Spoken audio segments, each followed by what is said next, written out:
Hello, dear friend. Welcome to another journey through the quiet corridors of history. Tonight, we'll explore something wonderfully ordinary, the making of parchment in medieval monasteries. Not the grand battles or the lives of kings, but the gentle, repetitive work of monks who spent their days transforming animal skin into the pages that would hold humanity's knowledge.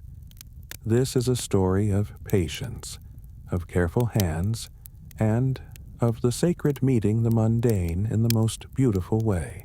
Before we begin, I invite you to subscribe if you haven't already, and perhaps leave a comment telling me where you're listening from and what time it is in your corner of the world. Are you preparing for sleep? Taking a quiet moment in your day? Whatever brings you here, you're most welcome. Now, make yourself comfortable. Perhaps dim the lights. Let your breathing slow. Allow yourself to sink into your chair or bed as we step back through the centuries, into the hushed workshops of medieval monasteries, where time moved differently, where each day was measured not in hours, but in the careful progress of creating something eternal. You find yourself in the year 1250, in a Benedictine monastery nestled in the rolling hills of what is now southern France. The morning mist still clings to the valley below as you make your way to the parchment workshop. The air carries the mingled scents of damp stone, burning wood from the kitchen fires, and something else. The sharp, unmistakable smell of lime and animal hide that tells you the parchmenters have already begun their work. The workshop sits on the eastern side of the monastery, catching the first light of dawn through its high, narrow windows. You can hear the gentle splash of water in the soaking vats, the rhythmic scraping of knives against stretched skin, and beneath it all, the soft murmur of prayers. The brothers who work here move with practiced grace, their brown robes swishing softly against the stone floor. This is a world without paper as we know it. Every written word, every illuminated manuscript, every carefully copied text requires this foundation, parchment, and not just any parchment, but sheets of such quality that they will last for centuries, perhaps millennia.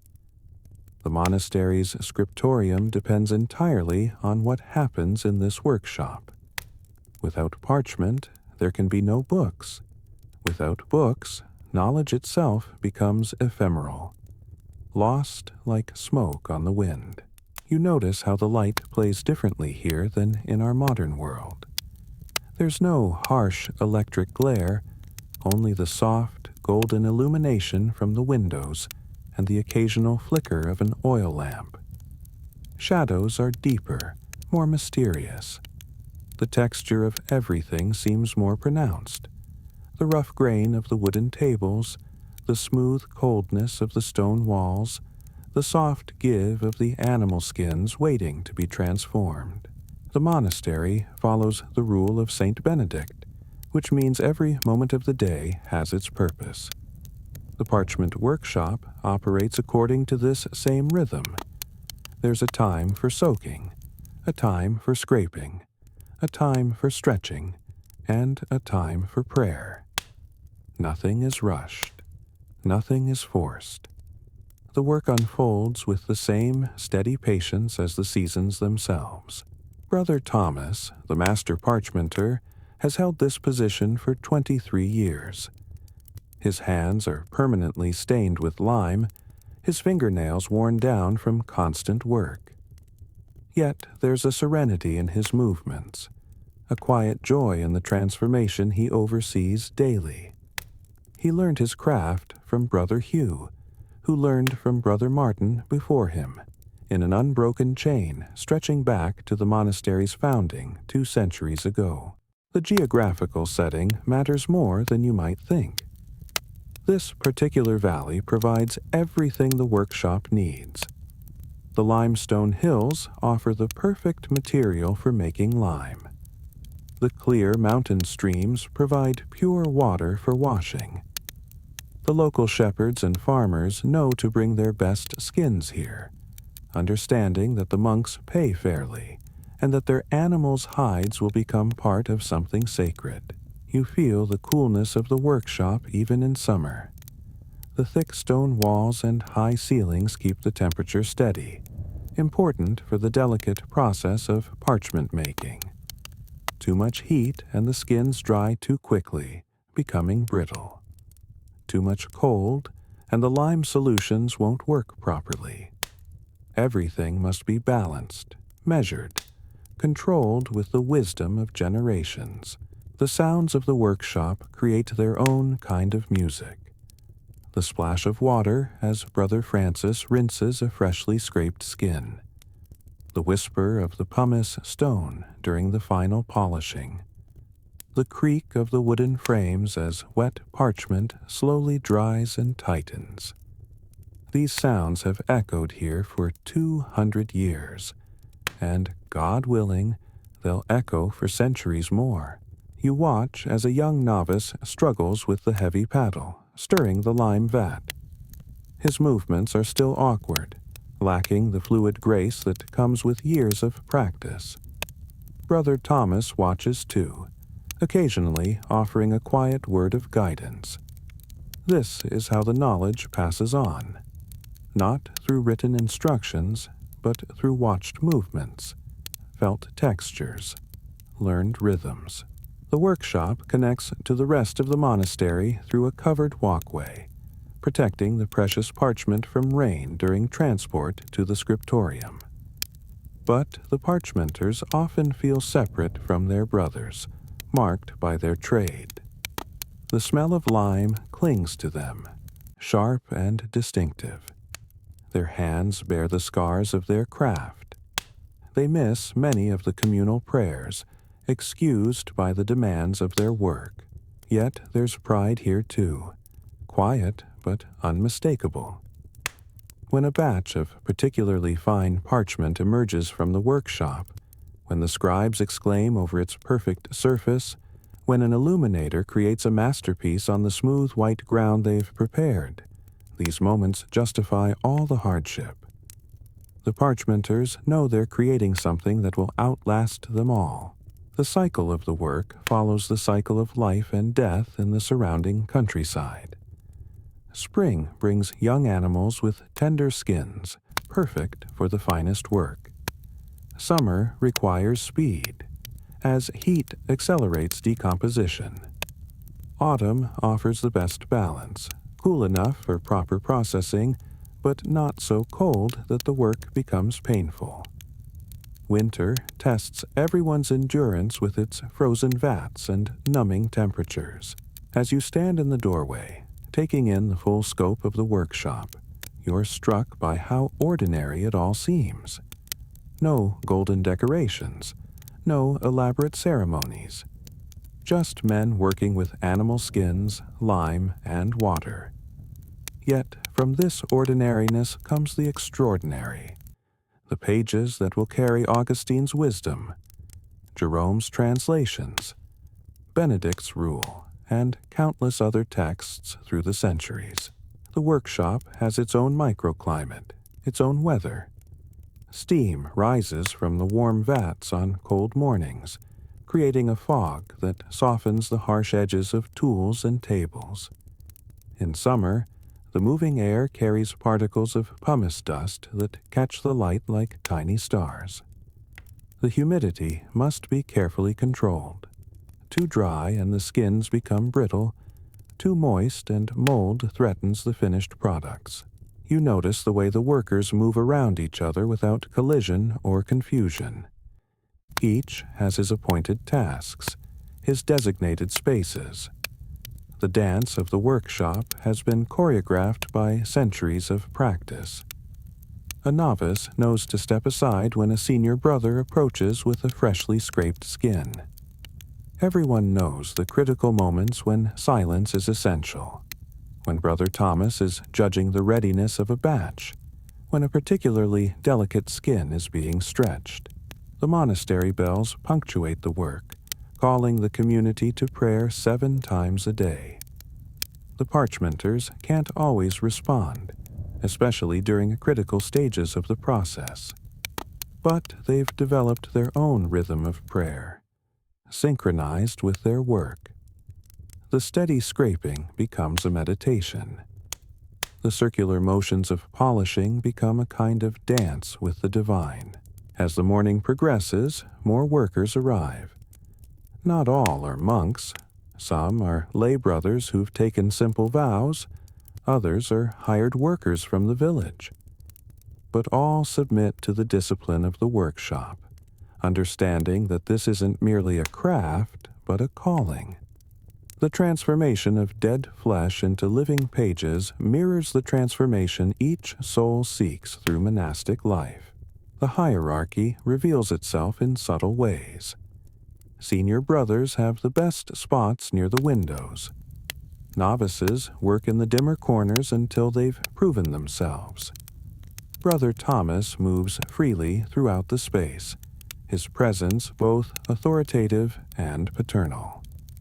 He knows each worker's strengths and weaknesses, assigns tasks accordingly, and maintains the standards that have made this monastery's parchment sought after across Christendom.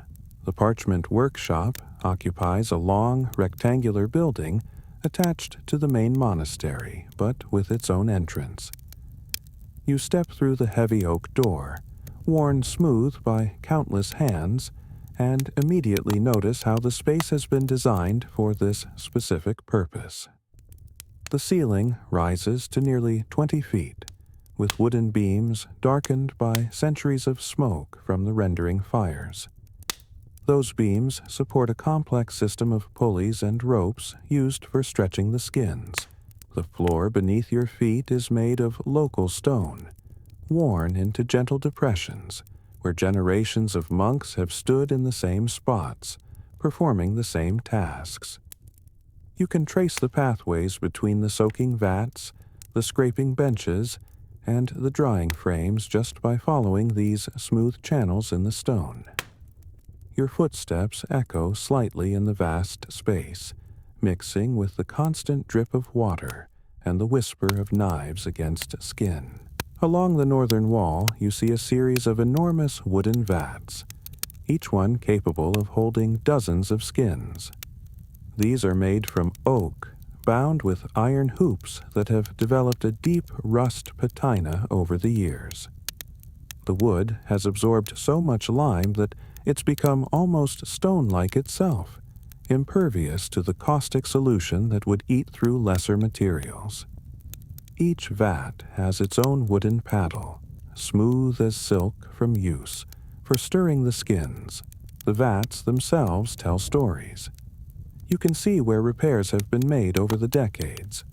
A new stave here, a replaced hoop there. Some vats bear carved marks indicating their capacity or their designated use. The largest vat, near the door, is reserved for the initial soaking. The lime solution here is strongest, designed to loosen hair and begin breaking down the proteins that bind it to the skin. Moving deeper into the workshop, you find the series of progressively milder vats. Each stage of the process requires a different strength of solution. The second vat contains lime that's been partially exhausted by previous batches. The third uses even weaker solution. By the fourth vat, the liquid is almost clear, used for the final rinsing before the skins move to pure water. The eastern wall, where the morning light streams in, hosts the stretching frames. These are remarkable constructions, wooden rectangles of various sizes, from small frames for making pocketbooks to enormous ones for altar manuscripts. Each frame has a series of hooks and cords that allow the wet parchment to be stretched evenly in all directions. You notice how some frames show the ghostly outlines of countless skins that have dried upon them, leaving their mark in the wood.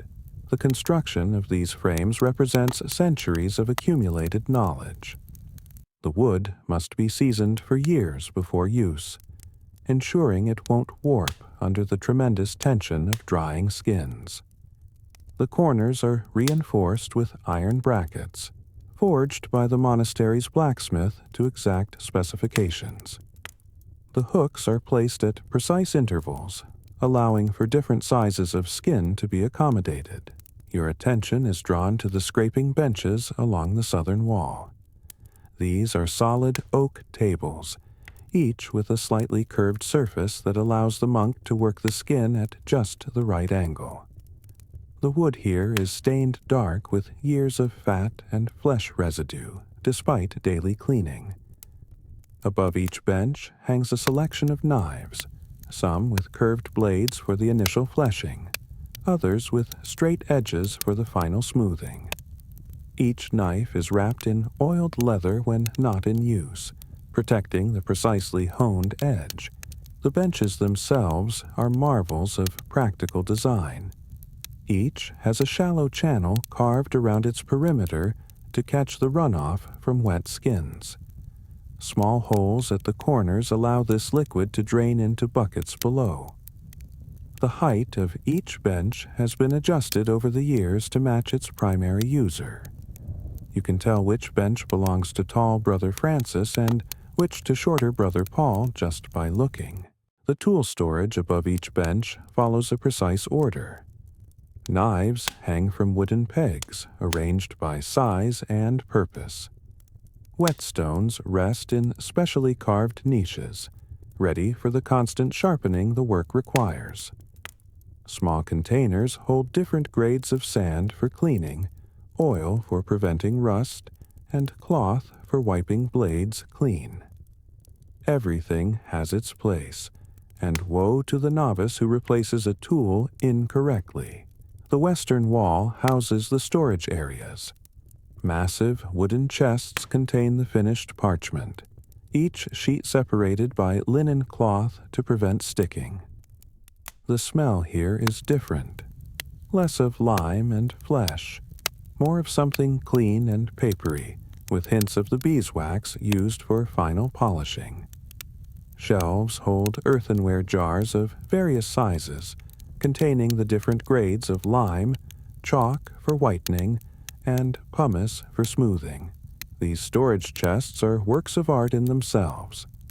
Made from cedar to repel insects, they're fitted with complex locks to protect their valuable contents. The wood has been rubbed with oil until it gleams, and metal corner brackets prevent damage from frequent opening. Inside, wooden dividers create compartments for different grades of parchment.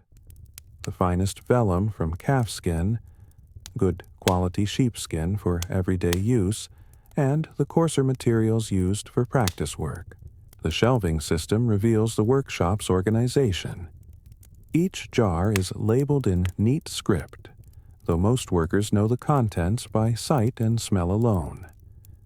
The lime comes in various grades: fresh from the kiln, partially slaked, fully slaked, and aged. There's powdered chalk from the local cliffs, pumice from Italian traders, and mysterious substances whose recipes are known only to Brother Thomas. You notice the workshop has its own well, accessed through a stone-lined hole in the floor. The water is drawn up in leather buckets, always cold, always clear. This isn't water from the common well that serves the rest of the monastery. This water has been tested over generations, found to have just the right mineral content for parchment making. Too soft, and the lime won't work properly. Too hard, and it leaves deposits on the finished skins. The well itself is a feat of engineering. It descends nearly 60 feet through solid rock to reach an underground stream. The shaft is perfectly circular, lined with fitted stones that prevent any contamination from surface water. A wooden windlass with iron gears allows even the oldest workers to draw water without excessive strain. The rope is replaced yearly, always during the feast of St. John the Baptist, for reasons lost to memory. Near the well stands a series of wooden troughs for washing. These are carved from single logs, their insides worn smooth by countless skins and hands. Each trough has a plug at one end for draining, and the slight slope of the floor ensures water flows toward the drainage channel that runs along the western wall.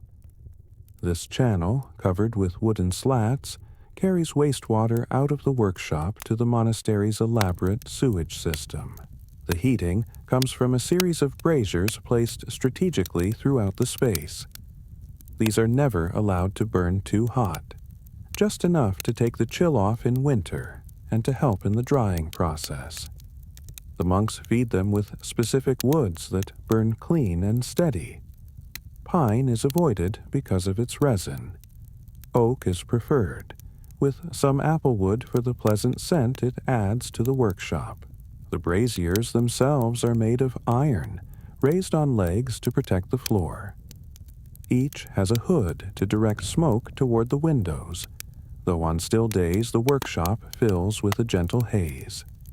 Sand buckets stand ready nearby in case of accidents, though the careful monks rarely need them.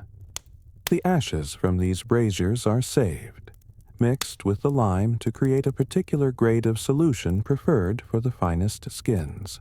Above your head, you see the drying lines. These are thick ropes strung between the beams, used for the initial drying of smaller pieces.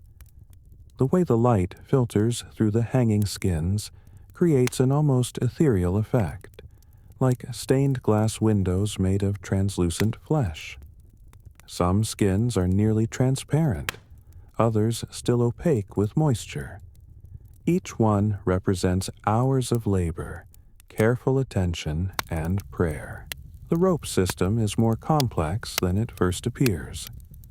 Different weights of rope serve different purposes. The heaviest support large skins during the initial draining. Medium ropes hold partially dried pieces. The finest cords are reserved for the delicate membranes destined to become the most translucent vellum. Each rope is treated with wax to prevent rot and checked weekly for signs of wear. Windows punctuate the walls at regular intervals, each one a carefully considered compromise. Too many, and the workshop becomes drafty, affecting the drying process. Too few, and workers strain their eyes in the dimness. The current arrangement took decades to perfect. Each window has wooden shutters that can be adjusted to control both light and airflow. In summer, gauze screens keep out insects while allowing ventilation. The glass in these windows is a recent luxury, installed only 20 years ago after a particularly generous donation. Before that, the monks made do with oiled parchment. Ironic, using their own product to protect its creation. The glass is imperfect, full of bubbles and distortions, but it keeps out the worst of the weather while still allowing precious light to enter. On sunny days, these imperfections cast rainbow patterns on the floor. You notice small details that speak to daily life in the workshop. Wooden pegs near the door hold spare aprons. A roughly carved shelf contains cups for the workers' ale ration. A small shrine to Saint Bartholomew, patron of tanners and parchmenters, occupies a niche in the eastern wall. Fresh flowers from the monastery garden suggest someone tends it daily, despite the harsh environment. The ventilation system deserves special mention. Centuries of experience have taught the monks that lime dust and fumes must be managed. Carefully placed openings near the roof allow hot air to escape. During certain operations, canvas tubes direct fresh air to specific work areas. It's primitive by modern standards, but remarkably effective, the product of generations of trial and error. The workspace includes several specialized areas. A small corner near the door serves as an infirmary station, with bandages, healing salves, and a chair for workers who need rest. Another area contains practice materials for training novices, rejected skins, dull knives, and a small frame for learning the stretching technique. These training tools are worn and stained, bearing the marks of countless fumbling attempts. Storage for personal items occupies a row of small wooden boxes along one wall. Each worker has his own box marked with his name or symbol. Inside, you might find a favorite knife, a special piece of pumice, perhaps a small religious token. These boxes are never locked. Trust within the workshop is absolute, but each man's possessions are sacrosanct. The organization extends to time as well as space. A water clock in the corner marks the hours when the bell tower can't be heard over the work. Sand glasses of various sizes time specific processes. The short soaking for delicate skins, the longer treatment for thick hides. These timekeeping devices are checked against the sundial in the cloister, ensuring the workshop's rhythm aligns with the monastery's prayers. The day in the Parchment workshop begins before dawn, and by the time the sun rises, you've already been working for 2 hours. Your stomach reminds you of this with a gentle rumble. The monastery follows strict rules about eating. 2 meals a day during summer, 1 during the fasting seasons. But the Parchmenters, because of their physically demanding work, receive special dispensation for additional sustenance. Your morning meal arrives on a wooden tray carried by one of the younger brothers. There's a thick slice of dark bread, still warm from the ovens, its crust crackling as you break it. The bread here is dense and nutritious, made from a mixture of wheat and rye, sometimes with ground chestnuts added for substance. You spread it with a thin layer of honey from the monastery's hives, the sweetness a rare treat that helps fuel the hard work ahead. The bread itself tells a story of monastic self-sufficiency.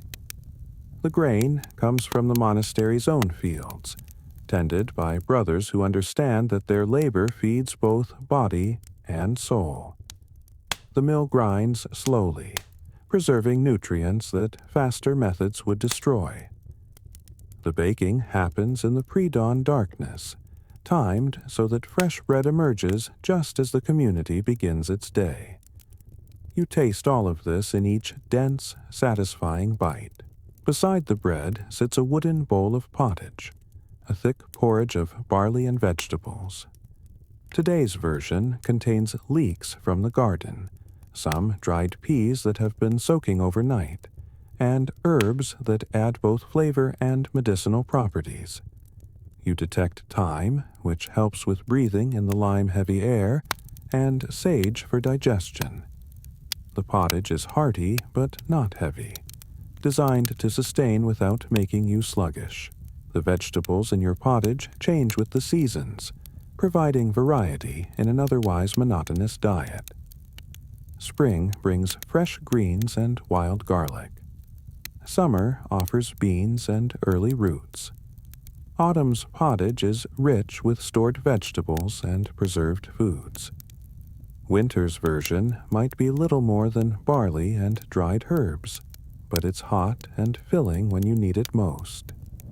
Each spoonful connects you to the monastery's agricultural cycle. To drink, there's ale. Not the strong ale of taverns, but a mild brew that's safer than water and provides needed calories. The monastery's ale has a slightly sweet taste, flavored with bog myrtle and yarrow instead of hops. You drink it from a leather cup, one of many that hang from pegs near the door. Each worker has their own cup, marked with their personal symbol. Yours bears 3 small crosses, burned into the leather when you first joined the workshop. The brewing process is another monastic art, closely guarded and perfected over generations. The brewhouse operates on a schedule synchronized with the workshop's needs. Fresh ale arrives every 3rd day. carefully transported in sealed jugs to prevent contamination. The dregs from each batch are saved, mixed with grain to create a mash for the pigs. Nothing is wasted in this economy of scarcity and gratitude. The midday meal is more substantial. A trencher of day-old bread serves as your plate, soaked with the juices of whatever is served. On ordinary days, this might be a vegetable stew with beans and roots. On feast days, there might be fish from the monastery's ponds, or even a bit of cheese from the dairy. The cheese is hard and sharp, aged in the cool cellars beneath the kitchen. It pairs well with the raw onions that are always available, their sharpness cutting through the rich fat of the cheese. Fish days bring variety to the diet. The monastery maintains several ponds stocked with carp and pike. These fish are harvested according to a careful schedule that ensures breeding populations remain stable. The preparation is simple, usually boiled with herbs or occasionally roasted over the kitchen fires. The bones are saved, ground into powder, and added to the garden soil. Even in death, the fish continue to nourish the community. On the rare occasions when meat is permitted, it comes from animals raised on the monastery's farms. Nothing is wasted. The meat feeds the community. The bones flavor soup. The hide becomes parchment. The fat renders into candles or soap. You've learned to see each animal as a collection of gifts, each part serving its purpose in the complex economy of monastic life. Your eating implements are simple: a wooden spoon worn smooth from use, and a small knife that serves double duty for both eating and for the finer work of parchment making. The knife rests in a leather sheath on your belt when not in use. You've sharpened it so many times that the blade has developed a distinctive curve, perfectly suited to your hand. The spoon deserves its own consideration. Carved from beech wood, it's been your companion for over a decade. The bowl has worn thin from scraping countless bowls clean. The handle fits your grip perfectly, shaped by years of use. When it finally breaks, and all spoons eventually do, you'll burn it in the workshop brazier and carve a new one from wood you've selected and seasoned yourself. The workshop has its own collection of everyday objects, each one essential to the work. Clay pots of various sizes hold the lime solutions in different stages of strength. You learn to judge the readiness of the lime by its smell and the way it feels between your fingers. Too weak and the hair won't release properly. Too strong, and it will damage the skin itself. These pots are made by the monastery's potter, Brother Sylvester, who understands the specific needs of each workshop. The parchmenter's pots must resist lime's caustic nature, so they're fired at higher temperatures and glazed with a special mixture that includes ground glass. Each pot is marked with its capacity and purpose. Breaking one through carelessness means explaining yourself to both Brother Thomas and Brother Sylvester. Neither conversation is pleasant. Wooden paddles, their handles worn to fit specific hands, lean against the vats. Each paddle has its own character. Some are light and flexible for gentle stirring, others heavy and rigid for breaking up clumps of skin. You have your favorite, a medium-weight paddle made from ash wood that seems to know exactly what you need it to do. The paddles are replaced regularly as the lime slowly eats into the wood. Making a new paddle is often a novice's first independent task. The wood must be selected carefully. Too soft and it won't last a month. Too hard and it becomes difficult to maneuver. The shaping takes days of patient work with knife and sandstone, creating a tool that balances perfectly and moves through the liquid with minimal effort. The scraping knives deserve special mention. These aren't crude implements, but precision tools, forged by the monastery's blacksmith according to ancient specifications. The steel is worked until it can hold an edge sharp enough to shave with, yet flexible enough not to tear the delicate, wet skin. Each knife has its own wooden handle, shaped to fit the user's grip. You oil these handles weekly with linseed oil, maintaining the wood and your connection to the tool. The forging of a new knife is an event in the workshop. Brother Thomas personally oversees the process, working with the blacksmith to ensure each blade meets exacting standards. The steel comes from traders, carefully selected for its quality. The heating and hammering follow patterns established centuries ago. When a new knife is complete, it's blessed by the abbot before use, acknowledging its role in creating surfaces for sacred texts. Sharpening stones of various grades occupy a special shelf.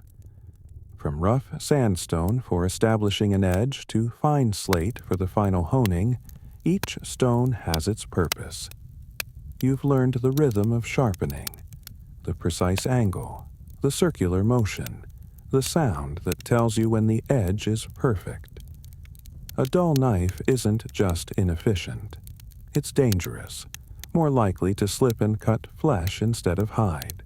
Brushes made from hog bristles are used for the final cleaning of the parchment.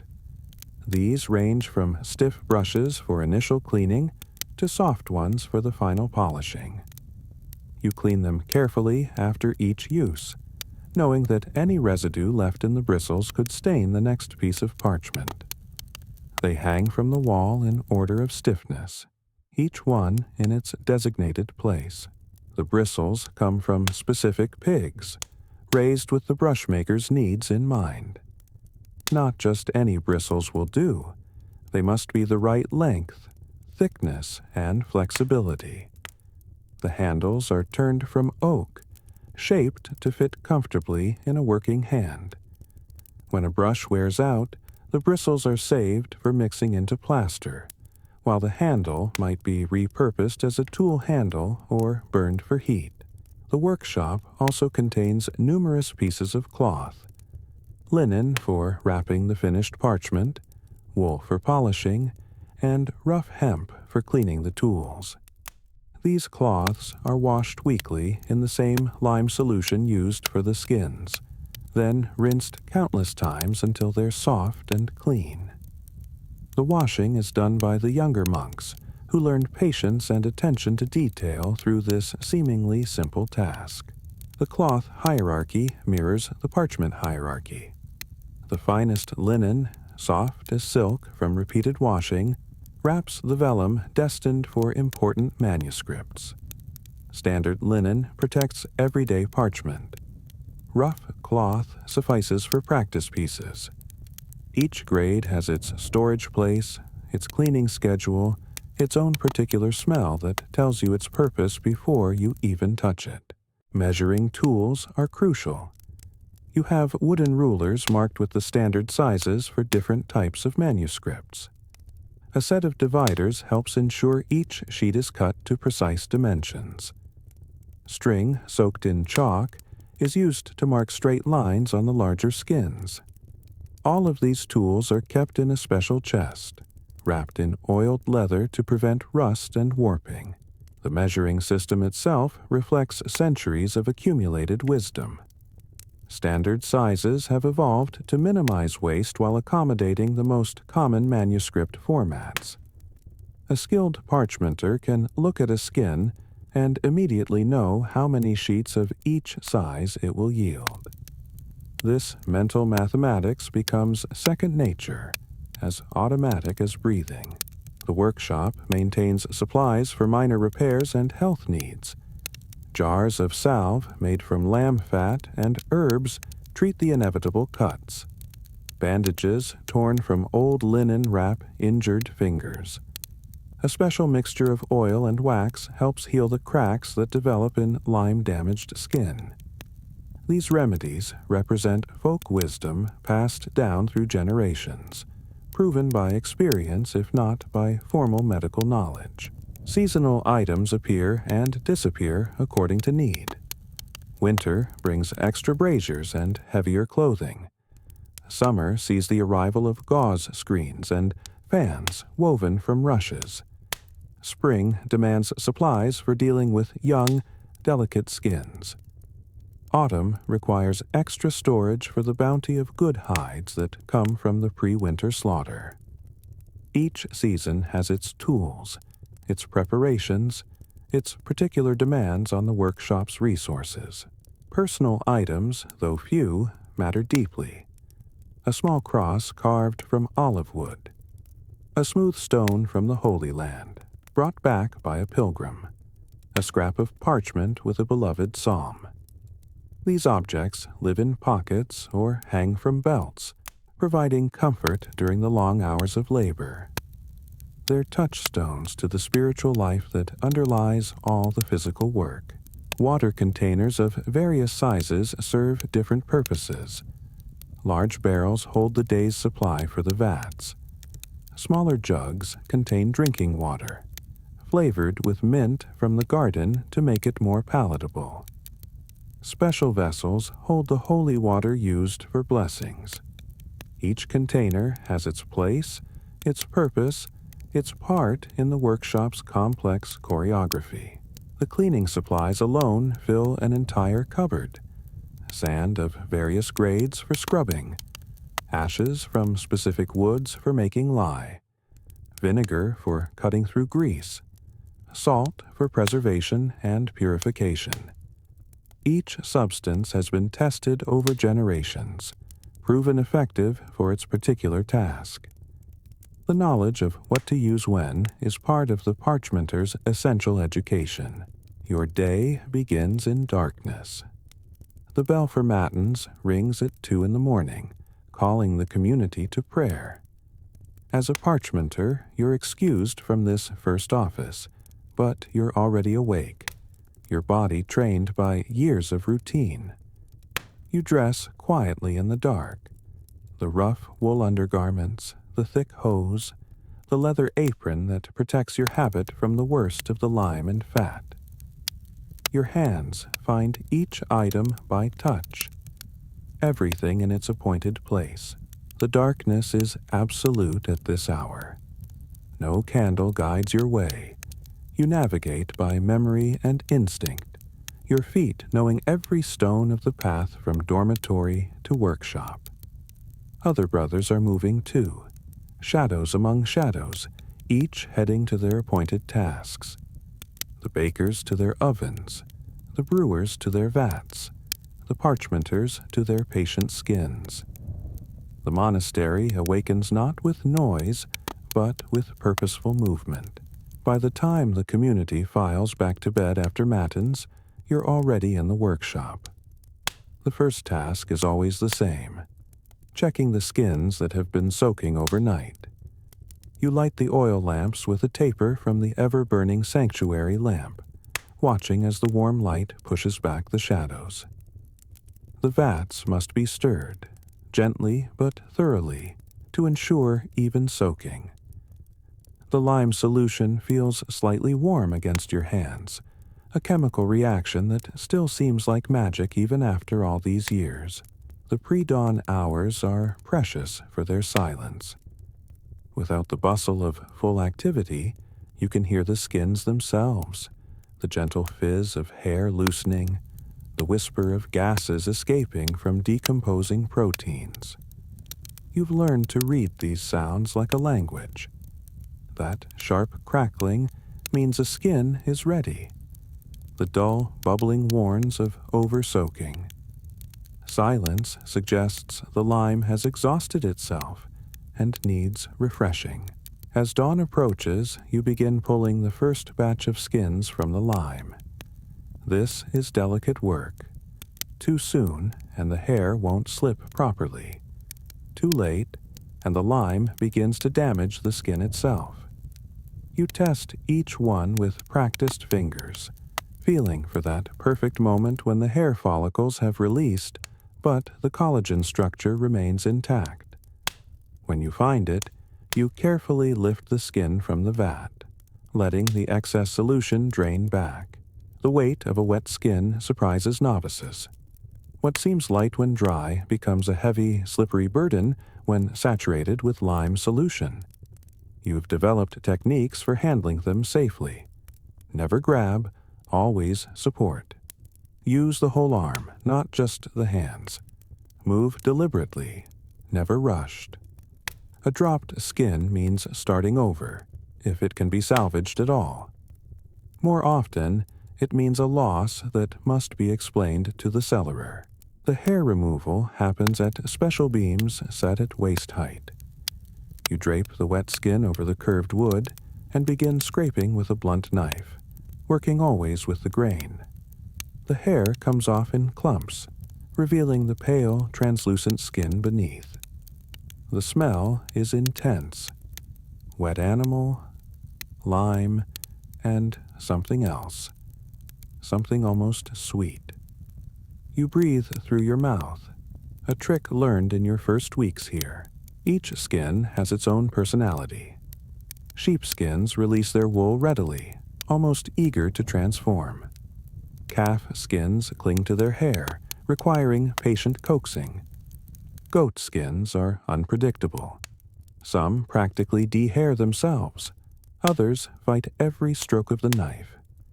You've learned to read these differences instantly, adjusting your technique to match the material's needs. By the time the bell rings for prime, you've processed a dozen skins. You pause to wash your hands in the clear water, scrubbing with sand to remove the worst of the lime. The morning office is brief, and you stand in the back of the church, aware of the smell that clings to your clothes despite your washing. The other monks are used to it. Each craft has its own particular odor, and all are accepted as part of the work that sustains the community. The prayers during a prime take on special meaning for you. "O God, come to my assistance" resonates as you think of the challenging skins waiting in the workshop. "Lord, make haste to help me" becomes a plea for steady hands and sharp eyes. The Psalms speak of transformation, of making all things new. Themes that echo in your daily work with dead flesh becoming living pages. After prime comes the most physically demanding part of the day. The de-haired skins must be stretched on frames while still wet. You work with Brother Francis for this, as it requires 2 sets of hands. The skin is attached to the frame with cords that loop through small cuts in the edges. You begin at the center of each side, gradually working outward, maintaining even tension. Too tight and the skin will tear. Too loose and it will dry unevenly.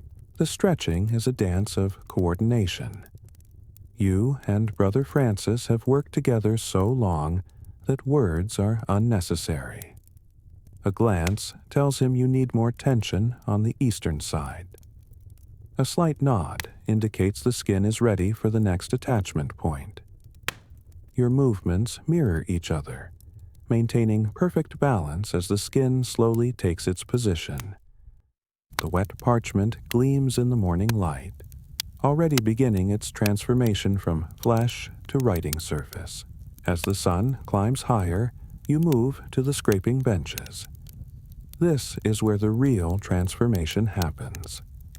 Using curved knives, you carefully remove any remaining flesh from what will become the inner side of the parchment. The knife must be held at exactly the right angle. Too steep and you'll cut through. Too shallow and you'll leave residue that will rot. Your arms ache from the constant pressure, but you've learned to work with your whole body, using your weight rather than just muscle. The flesh side of each skin tells its own story. Here, a scar from a thorn. There, the mark of a brand. These imperfections must be worked around, incorporated into the final product. The finest manuscripts will use only perfect portions, but nothing is wasted.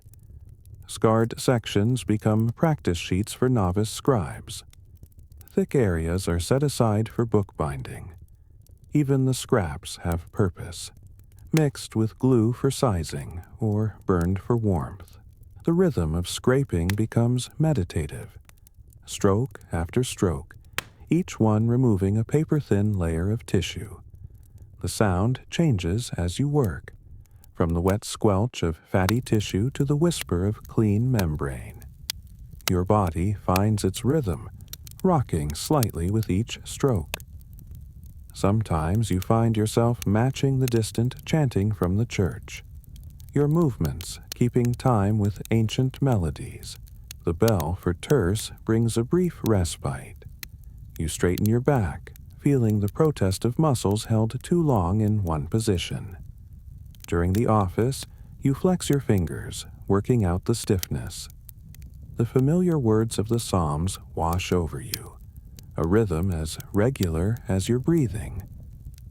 You've noticed how the work has changed your hands, the permanent curve of your fingers, the calluses that no amount of pumice can smooth, the strength that comes from years of gripping knives and paddles. Between terce and sext, the workshop reaches its peak activity. Every bench is occupied, every frame holds a drying skin. The younger monks work on the initial cleaning, while seniors handle the delicate final stages. Brother Thomas moves among the workers, offering a word of advice here, a demonstration there. His presence ensures standards remain high even as the pace intensifies. The late morning is spent on skins that have been drying for several days. These need constant attention, regular tightening of the cords to maintain tension as they shrink. You also begin the process of shaving them to uniform thickness. This requires a different kind of knife, one with a slight curve that allows you to take off paper-thin layers. The sound is distinctive, a soft whisper that tells you when you're cutting correctly.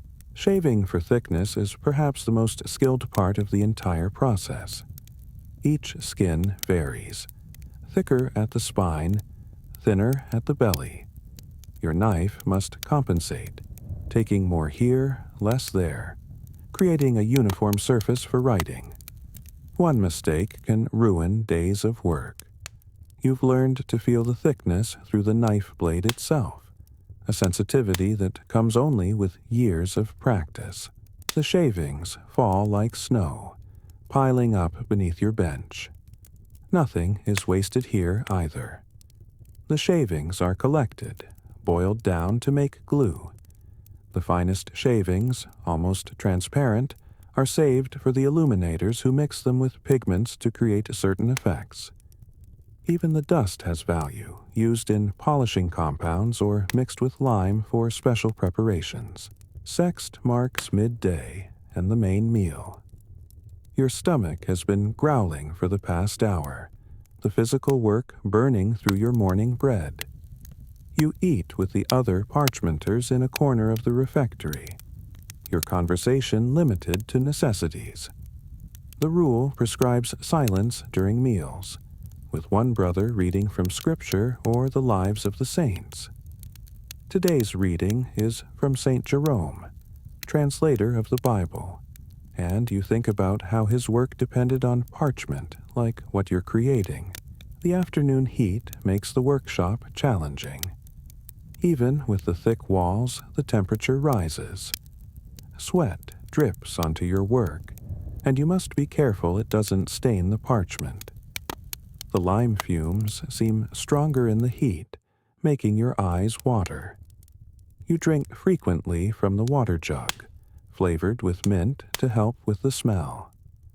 The younger monks struggle more. You remember your own first summer, the overwhelming exhaustion, the temptation to rush through the work. The afternoon stretches long and hot. This is when you work on the final stages, the skins that have been dried and shaved and now need polishing. You use pumice stone for this, rubbing in circular motions until the surface is smooth as silk. The dust gets everywhere, coating your hands, your clothes, settling in your lungs. You've developed a persistent cough, like most longtime parchmenters, but you've also developed the ability to judge the quality of parchment by touch alone. Pumicing requires its own special rhythm. Too much pressure and you'll wear through the skin. Too little and the surface remains rough. The circular motion must be perfectly even, covering every inch of the surface. Your arm moves automatically, trained by thousands of repetitions. The pumice dust creates a fine haze in the afternoon light, giving the workshop an ethereal quality. Between none and vespers comes the work of preparing tomorrow's skins. Fresh hides arrive from the butcher, still warm from the slaughter.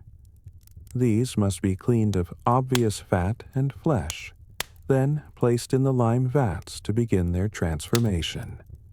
You work quickly but carefully, knowing that any mistakes now will show up days later in the finished product. The younger monks watch and learn, just as you once watched Brother Thomas. The fresh skins bring the outside world into the workshop. You can tell the season by their quality.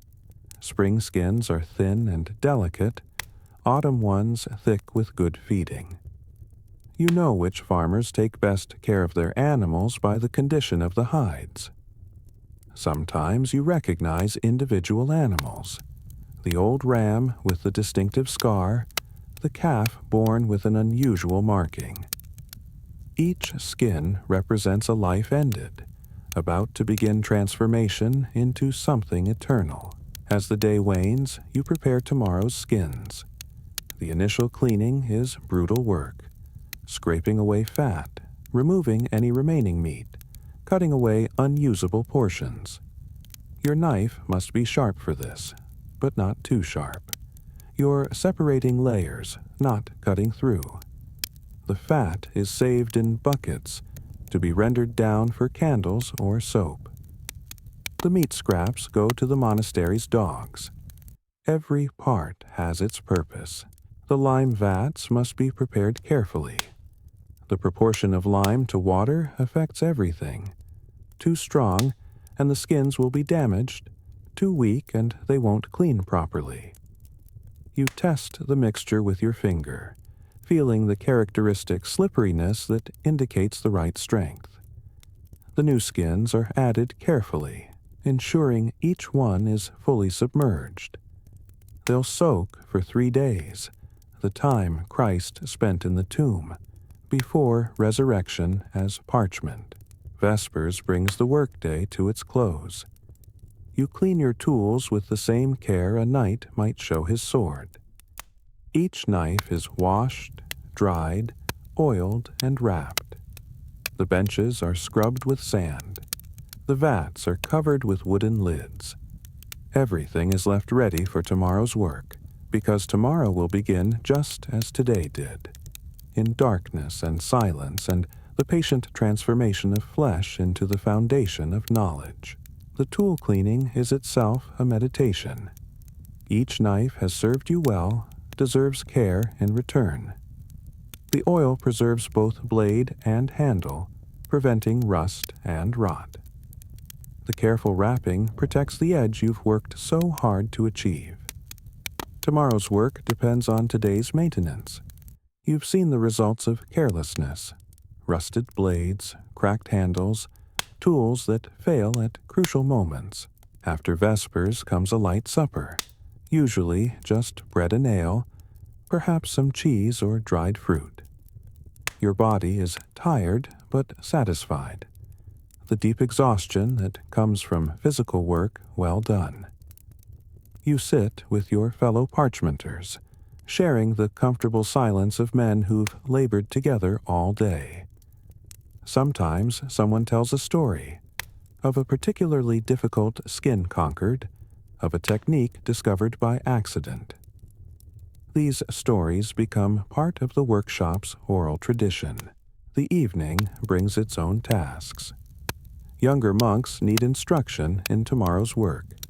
Tools need final checking. The chronicle must be updated with the day's accomplishments and challenges. You might spend time teaching a novice the proper way to hold a knife, or discussing with Brother Thomas a new technique you've been considering. The learning never stops, even after decades in the craft. Compline, the final office, finds you fighting sleep as you stand in the darkened church. The words of the Psalms blur together, but you know them so well you could recite them in your dreams. And sometimes you do, your lips moving in sleep as your hands continue their phantom work on invisible skins. The great silence descends on the monastery, but your mind continues processing the day's work, planning tomorrow's tasks. Sleep, when it comes, is deep but often troubled. You dream of endless vats of lime, of skins that stretch forever without finding their proper tension. Sometimes you wake with your hands moving in the scraping motion, your body so conditioned to the work that it continues even in rest. But there are good dreams too, of perfect parchment emerging from your hands, of manuscripts that glow with holy light, of your work lasting until the end of time. Within the parchment workshop, you exist in a carefully ordered world. Brother Thomas, the master parchmenter, stands at the apex of this small hierarchy. His word in the workshop carries the same weight as the abbot's in the monastery.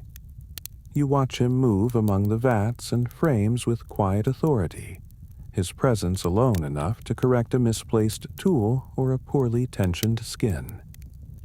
He rarely raises his voice, doesn't need to. His expertise commands respect. Brother Thomas earned his position through decades of patient work and demonstrated excellence. You remember when he was chosen to succeed old Brother Hugh, how the announcement was made in chapter, how he accepted with humility tinged with fear. The responsibility weighs on him. You can see it in the way he checks and double-checks the most important commissions, in his sleepless nights when a batch goes wrong. Beneath Brother Thomas are the senior parchmenters, those who've worked in the craft for at least a decade. You're among this group now, though it seems like yesterday you were a fumbling novice. Brother Francis works alongside you as an equal, though he's been here 3 years longer. There's no jealousy between you. The work itself teaches humility. You've both made enough mistakes to know that pride in this craft leads only to ruined skins and wasted effort. The senior parchmenters form an informal council.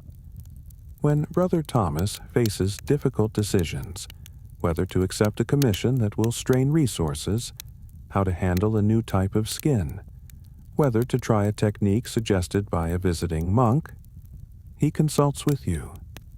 These discussions happen during work, carried on in low voices between the scraping of knives.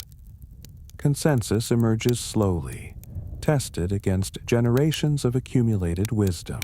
The middle tier consists of brothers who've mastered the basic techniques, but still require supervision for the finer work.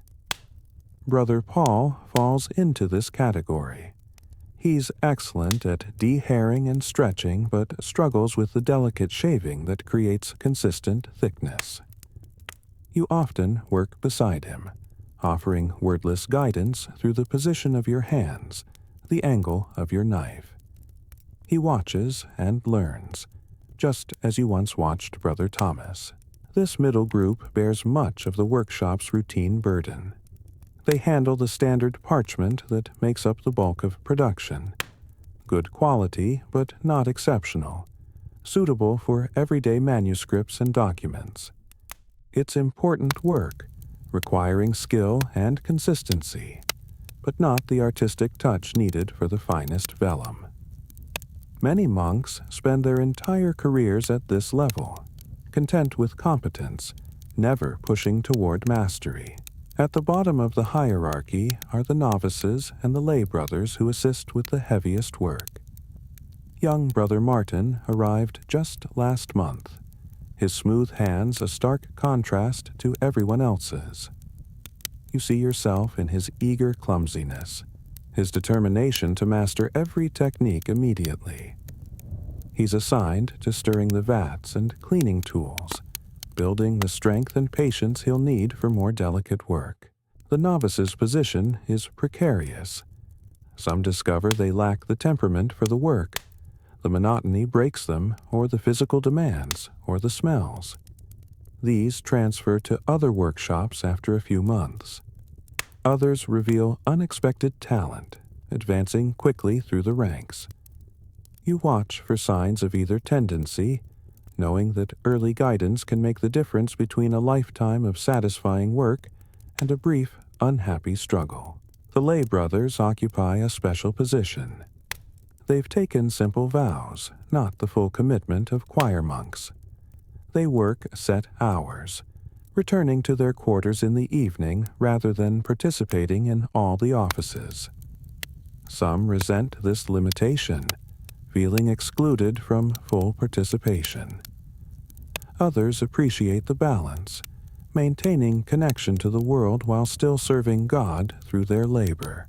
The relationships here are complex, shaped by the rule but also by the intimate nature of the work.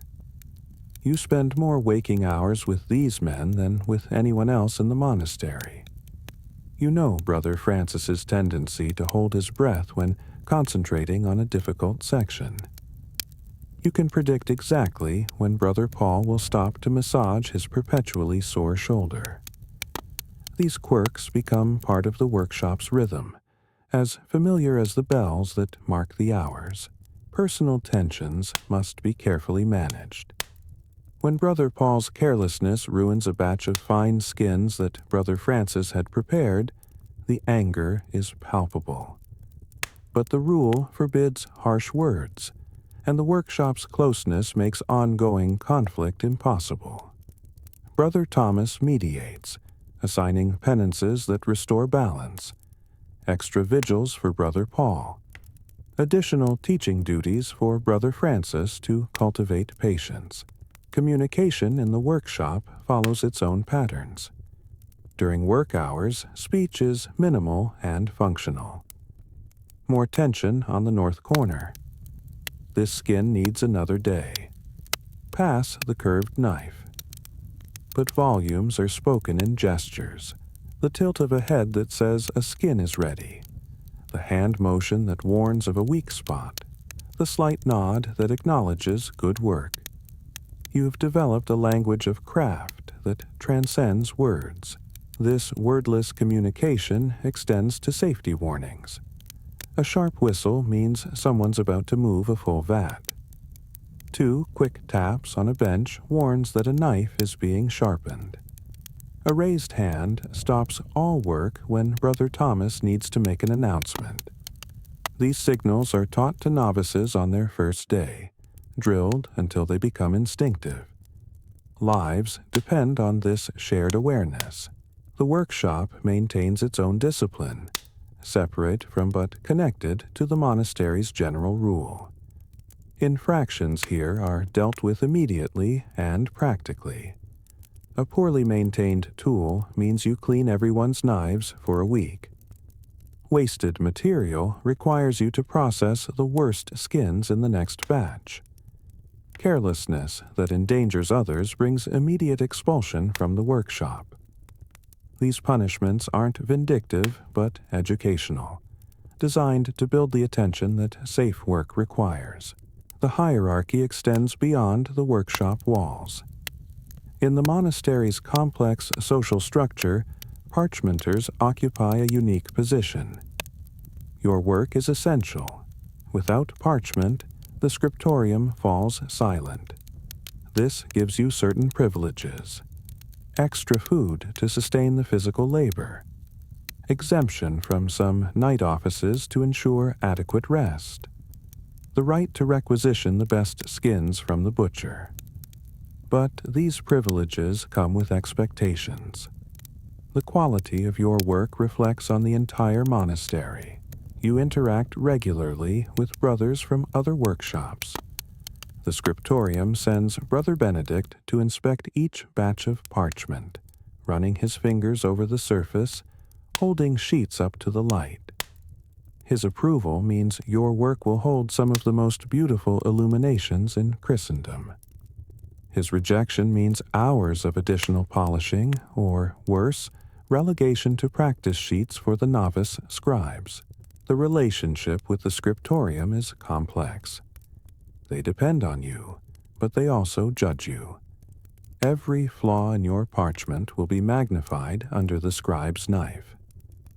You've learned to see your work through their eyes, noticing imperfections that might escape casual observation.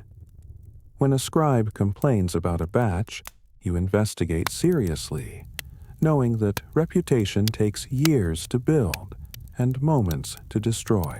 The illuminators form another crucial relationship. They need the finest vellum for their detailed work, surfaces that will accept gold leaf and brilliant pigments without bleeding or buckling. Brother Adelard, the master illuminator, sometimes visits the workshop to select sheets personally. His eye for quality surpasses even yours. When he nods approval over a piece, you feel a warmth that sustains you through weeks of difficult work. The monastery's cellarer, Brother Hugh, controls the workshop's supplies. Your relationship with him is crucial. He decides whether you get the young calf skins that make the finest parchment, or must make do with tough old sheep hides. You've learned to present your needs carefully, balancing humility with the legitimate requirements of your craft. A gift of especially fine parchment for his account books doesn't hurt either. The cellarer's power extends beyond materials. He controls the workshop's budget, deciding when tools can be replaced, when building repairs are authorized, when additional workers can be hired for busy seasons. You've learned to speak his language, translating craft needs into economic terms, demonstrating how investment in quality materials yields better returns in the finished product. The butcher, though not a monk, is part of your social world. Master Guillaume from the village knows exactly what you need. He saves the best skins, those from young animals slaughtered at just the right age. In return, the monastery provides him with written receipts on small pieces of parchment, elevating his status among the largely illiterate merchant class. It's a relationship built on mutual benefit and respect. Your dealings with Master Guillaume extend beyond mere commerce. He knows to send word when exceptional skins become available. You've taught him to recognize the signs of disease that would make a hide unusable. He respects the workshop's needs, timing slaughters to provide fresh skins when your stocks run low. This partnership, developed over years, ensures steady supplies of quality materials. The tanner in the village represents a different relationship, one of professional rivalry mixed with mutual respect. He produces leather using similar techniques, but for different purposes. Occasionally, you trade knowledge, comparing notes on lime preparation or hair removal. But there's always awareness that his work, while useful, lacks the sacred purpose of yours. Leather binds books. Parchment becomes them. Within the workshop, disputes are rare but memorable. Last winter, Brother Paul insisted on trying a new technique he'd heard about from a traveling monk. The resulting batch of parchment was usable but inferior. The discussion that followed was conducted entirely within the bounds of monastic discipline, but you could feel the tension. Brother Thomas listened to all sides, then rendered judgment with a few quiet words. The traditional methods would continue, but experimentation would be allowed on a small scale. These disputes often revolve around innovation versus tradition. Younger monks, eager to make their mark, suggest changes. Older workers resist, knowing that centuries of refinement have created current methods. Brother Thomas must balance these forces, allowing enough innovation to prevent stagnation while maintaining the standards that reputation requires. It's a delicate dance, one that requires wisdom beyond mere technical knowledge. The seasonal workers add another dimension to the social fabric. During summer, when livestock slaughter increases, the workshop employs lay brothers and even hired workers from the village. These men exist outside the monastic hierarchy, but must still follow the workshop's rules. You supervise them, teaching basic techniques while ensuring they don't have access to the secrets of the finest work. It's a delicate balance, using their labor while maintaining the monastery's reputation for excellence. Managing seasonal workers requires different skills than working with brother monks. These men work for wages, not spiritual reward. They have families, outside concerns, different motivations. You must be fair but firm, ensuring they understand that while they're in the workshop, they're part of something larger than mere employment. Some embrace this. Others simply endure it for the pay. Feast days bring a relaxation of the usual hierarchy. During the celebration of St. Luke, patron of artists and scribes, the entire monastery acknowledges the importance of your work. The abbot himself visits the workshop, blessing the tools and the workers. For one day, you stand equal with the scribes and illuminators, all servants of the word. The next day, of course, you return to your proper place, but the memory of recognition warms you through the cold months. These feast day visits serve multiple purposes.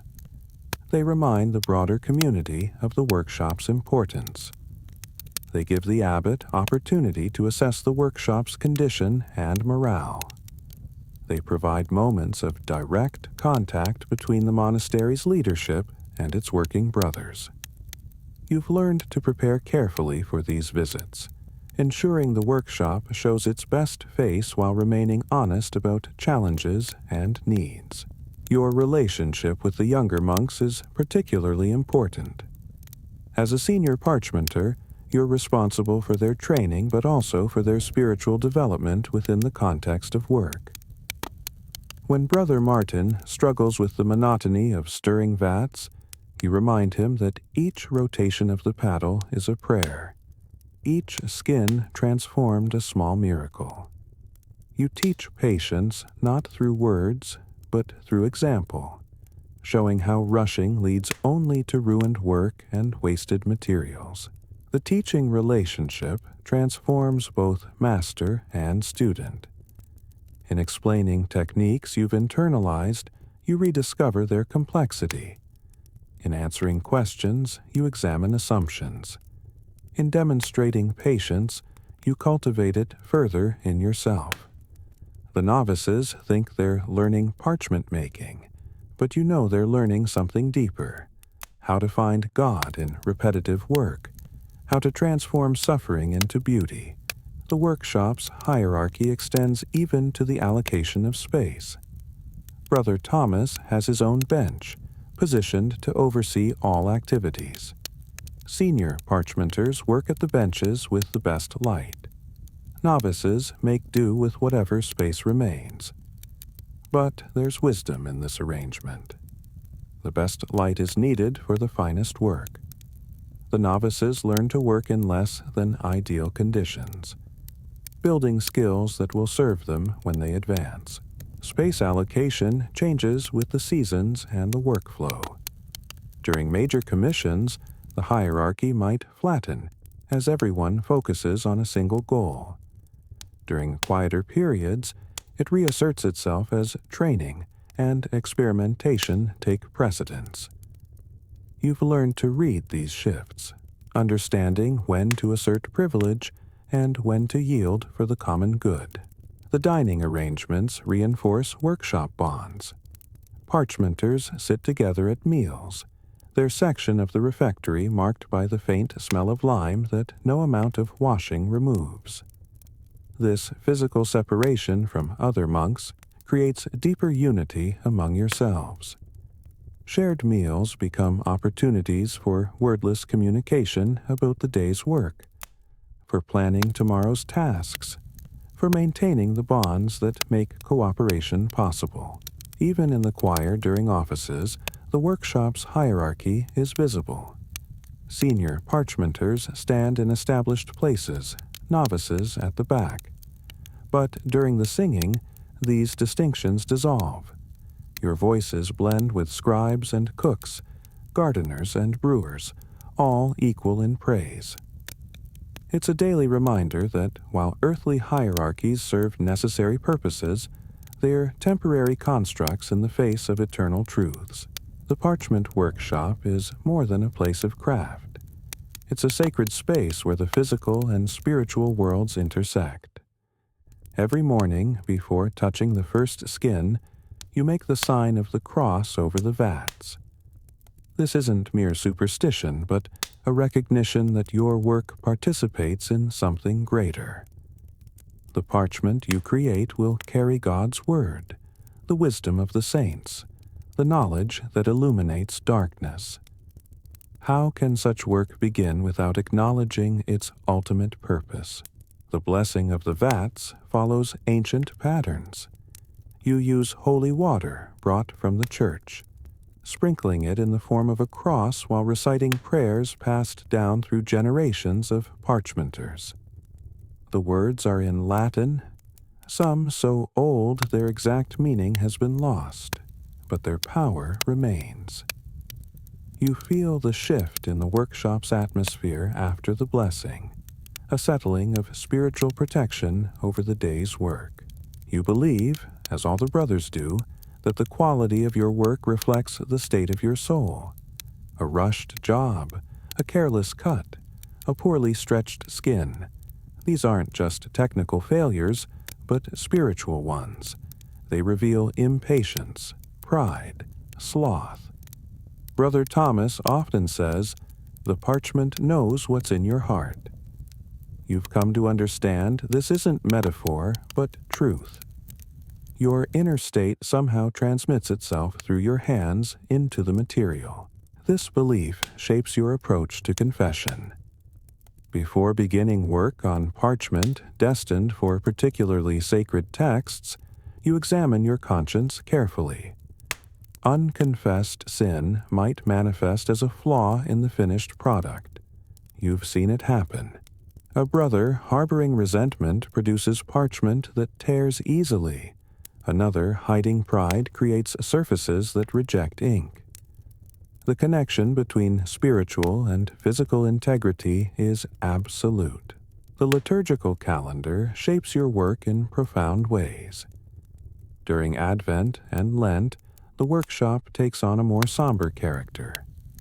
You work in greater silence, focusing on parchment destined for psalters and books of hours. The physical fasting during these seasons affects your strength, but it also sharpens your concentration. You notice details that might escape you during ordinary time. The slight variation in a skin's thickness, the barely perceptible flaw that would mar an illuminated initial. The fasting serves another purpose. With your body weakened, you must rely more on technique than strength. This enforced refinement of method often leads to insights that improve your work year-round. You've learned to welcome the hunger, seeing it as a teacher rather than a torment. The parchment produced during fasting seasons often surpasses that made when you're fully fed. Easter brings a transformation as dramatic as the one you work on the skins. The workshop fills with light and purpose. This is when you prepare the finest parchment for gospel books and graduals. The resurrection isn't just theology to you. You see it daily in the transformation of dead flesh into living pages. The parallel isn't lost on anyone in the workshop. You're participating in a kind of resurrection. giving new life to what was destined for decay. The Easter season's work carries special responsibility. These manuscripts will be used in the highest liturgical celebrations. Any flaw in your parchment might distract from the sacred words, might pull a reader's attention from prayer to imperfection.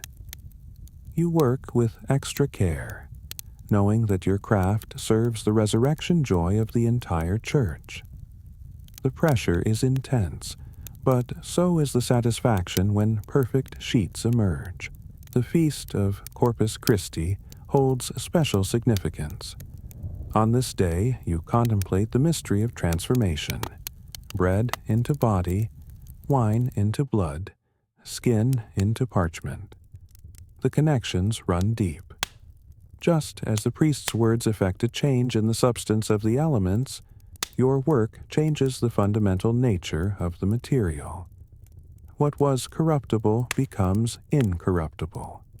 What was temporary becomes eternal. The mystery is no less profound for being worked with lime and knives rather than words and gestures. You carry numerous beliefs about the work itself.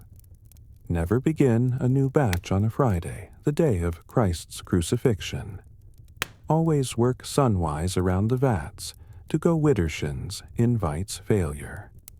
If a skin tears during stretching, it means someone in the monastery needs prayers. These beliefs might seem like superstition to outsiders, but they're woven into the fabric of your daily experience. Too many times you've seen their truth borne out to dismiss them. The Friday prohibition has practical wisdom behind it. Beginning a batch on Friday means the crucial third day falls on Sunday, when reduced workforce might compromise quality. But the spiritual reasoning matters more. Friday's association with suffering and death makes it inappropriate for beginning the transformation toward life.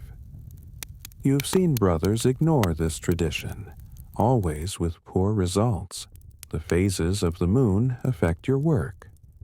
Every parchmenter knows that skins soaked during the waning moon come out softer, more pliable.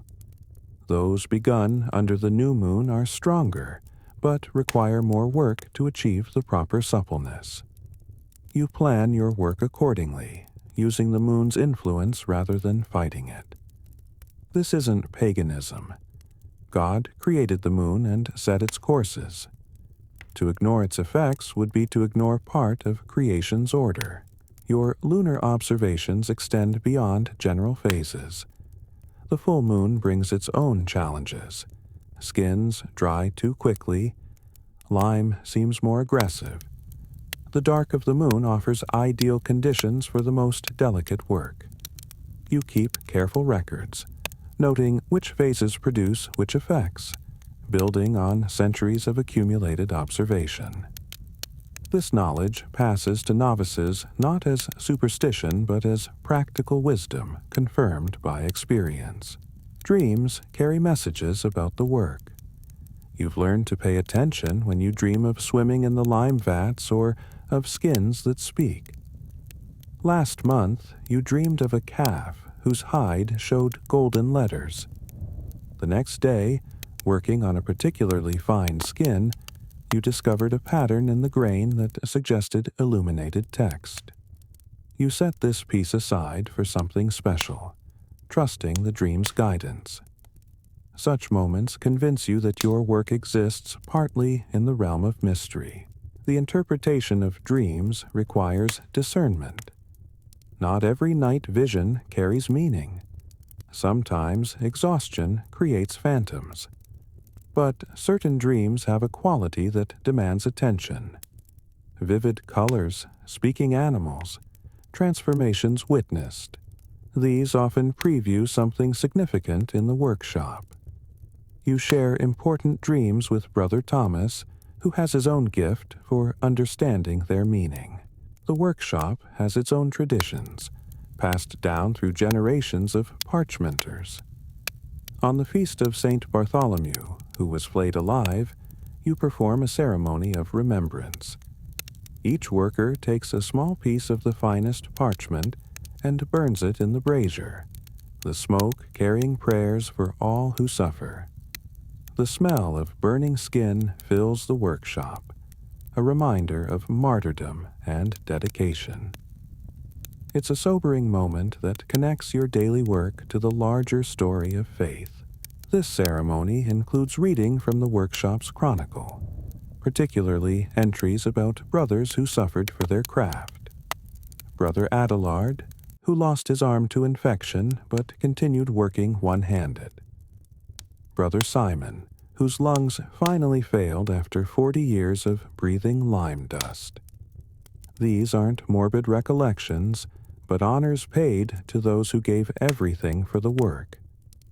Their sacrifice sanctifies your own smaller sufferings. You believe in the personality of materials. Some skins are cooperative, almost eager to become parchment. Others resist every step, fighting the transformation. You've learned to read these signs early.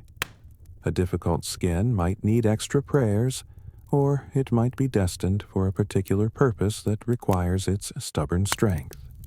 Nothing is wasted. Even the most challenging materials have their place in God's plan. The concept of material personality extends to tools and equipment. Certain knives seem blessed, cutting cleanly even when logic suggests they should fail. Some vats produce consistently better results, though their construction appears identical to others. You respect these mysteries, using favored tools for the most important work while trying to understand what makes them special. The number symbolism of Scripture infuses your work. You soak skins for 3 days, honoring the time Christ spent in the tomb. The finest parchment undergoes 7 processes, the number of perfection. 12 skins make a gathering, echoing the apostles. These aren't arbitrary choices, but ways of aligning your work with cosmic order. The monks who will use this parchment understand and appreciate these connections. Numbers appear everywhere in the workshop once you begin looking. 4, the evangelists, guides the arrangement of drying frames. 40, the days of flood, of fasting, of resurrection appearances, marks the aging period for the finest vellum. 150, the number of psalms, is the goal for a full production cycle. These numbers create rhythm and meaning in what might otherwise be endless repetition. Protection of the workshop requires constant vigilance. Salt scattered at the threshold keeps evil influences at bay. A cross carved into each vat repels any force that would corrupt the work. Holy water sprinkled on new tools ensures their proper function. You participate in these rituals not from fear, but from prudence. The enemy delights in corrupting good works, and what work could be more tempting to corrupt than the creation of surfaces for sacred texts? The protective rituals change with the seasons. In spring, when new life makes the workshop vulnerable to envious forces, you increase the use of blessed salt. Summer requires special attention to the crosses, as heat can awaken dormant evil. Autumn's protections focus on the storage areas, ensuring the year's production remains safe. Winter demands vigilance against the despair that cold and darkness can bring. Weather signs guide your planning. A ring around the moon means rain within 3 days. Time to ensure all drying skins are properly covered. The direction of the wind when you begin a new batch influences how it will turn out. North winds bring clarity and firmness. South winds add suppleness, but require more careful watching. You read the sky as carefully as a farmer, knowing that your work depends on forces beyond the workshop walls. Your weather knowledge encompasses subtleties invisible to casual observers. The quality of morning mist predicts the day's drying conditions. The behavior of smoke from the braziers indicates coming changes in humidity. The sound of wind through the workshop rafters tells you whether to tighten or loosen the stretching frames. This sensitivity to environment becomes second nature, as automatic as breathing. The tradition of the workshop chronicle deserves extended mention. Each master parchmenter maintains a record, written on the finest parchment, of significant events, successful techniques, and notable failures. You've read entries going back a century. Brother Adelard's discovery of the perfect lime-to-water ratio. Brother Guibert's method for salvaging over-soaked skins. Brother Reynald's prayers for difficult batches. You'll add your own discoveries to this record, joining the communion of craftsmen across time. The chronicle serves multiple purposes. It preserves practical knowledge that might otherwise be lost. It records the spiritual dimensions of the work, answered prayers, significant dreams, miraculous transformations. It maintains the workshop's institutional memory, ensuring that hard-won wisdom passes to future generations. Reading it connects you to brothers long dead, but still present in their recorded insights. Your worldview encompasses both the seen and unseen. Angels and demons are as real as the knives in your hand. Saints intercede for your work. Saint Luke for perfection. Saint Bartholomew for transformation. Saint Christopher for strength. You feel their presence especially during difficult tasks. When a particularly fine piece of parchment emerges from your hands, you know it's not solely your skill at work. Grace flows through the workshop as surely as water from the well. The communion of saints extends to deceased brothers whose techniques you still use. When you employ Brother Adelard's method for treating difficult skins, you feel his presence guiding your hands. Using Brother Guibert's salvage technique brings his patient spirit into the workshop. The dead are not gone, but transformed, like the skins themselves, into something eternal that continues to bless the work.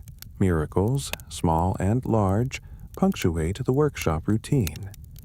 A batch given up as ruined transforms overnight into usable parchment. A novice, struggling for weeks, suddenly understands a technique perfectly. A skin with a fatal flaw yields a perfect sheet when cut carefully around the damage. You don't speak much of these miracles. They're private confirmations of grace, not public spectacles. But you treasure them, evidence of divine participation in your humble craft. Some miracles are more subtle. The exact amount of materials needed arriving just when stocks run low. The perfect weather conditions occurring during a crucial drying phase. The sudden insight that solves a long-standing problem. You've learned to recognize these gentle interventions, offering quiet thanks for providence that masquerades as coincidence. Your understanding of time differs from the world outside. In the monastery, time is circular, marked by the returning seasons and recurring feasts. In the workshop, time is also transformative. The 3 days of soaking, the week of drying, the months of aging that turn raw material into perfect writing surface. You've learned to think in these overlapping cycles, planning work that accommodates both liturgical time and craft time. This different relationship with time affects how you perceive your life. Years blur together, distinguished not by personal events, but by memorable batches of parchment, technical discoveries, changes in the workshop community. You might not remember what you did on your 40th birthday, but you perfectly recall the day you finally mastered the technique for recovering over-softened skins. Personal time submits to craft time, and both submit to sacred time. The workshop maintains its own feast days beyond the official calendar. The day the first perfect batch emerges from winter's difficult conditions. The anniversary of the workshop's founding, celebrated with special prayers and better ale. The day each year when Brother Thomas examines the chronicle and adds his entries. These observances create rhythm and meaning specific to your community within the larger monastic community.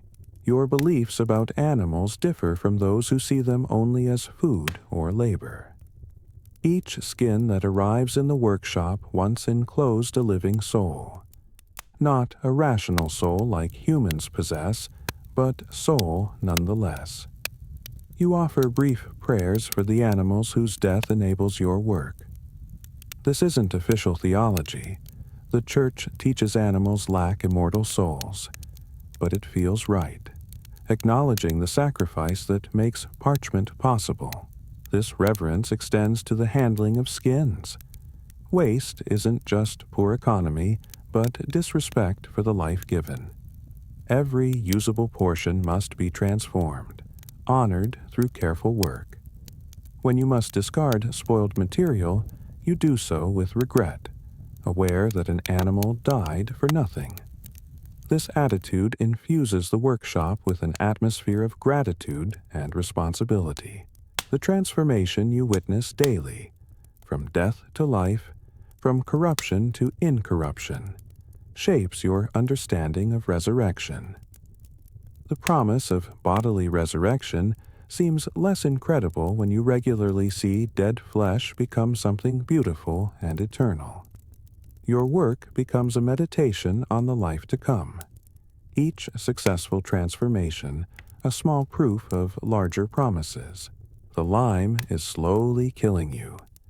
You know this. Accept it as the price of your calling. Your hands haven't been truly clean in years. The caustic solution has eaten into every line and whirl of your fingerprints, leaving the skin smooth and strange. In winter, deep cracks open across your palms, bleeding into the work. You pack them with lanolin and beeswax at night, but by morning the lime has found its way in again. The pain has become so constant, you only notice it when it changes. The cracks follow predictable patterns. They begin at the base of your fingers, where the skin flexes most. By midwinter, they extend across your palms like river deltas. The worst ones never fully heal. As soon as the skin begins to knit together, the next day's work tears it open again. You've learned to work despite the blood, keeping cloths nearby to prevent staining the parchment. Sometimes you recognize your own blood stains on dried skins, rusty reminders of winter's toll. Your lungs bear their own burden. The fine dust from pumicing hangs in the air like incense smoke, but this smoke doesn't rise to heaven. It settles in your chest. The cough started in your third year, dry and persistent. Now, 15 years later, you sometimes taste blood after a long day of polishing. Brother Thomas, at 50, can barely speak above a whisper, his voice stolen by decades of breathing lime dust and parchment particles.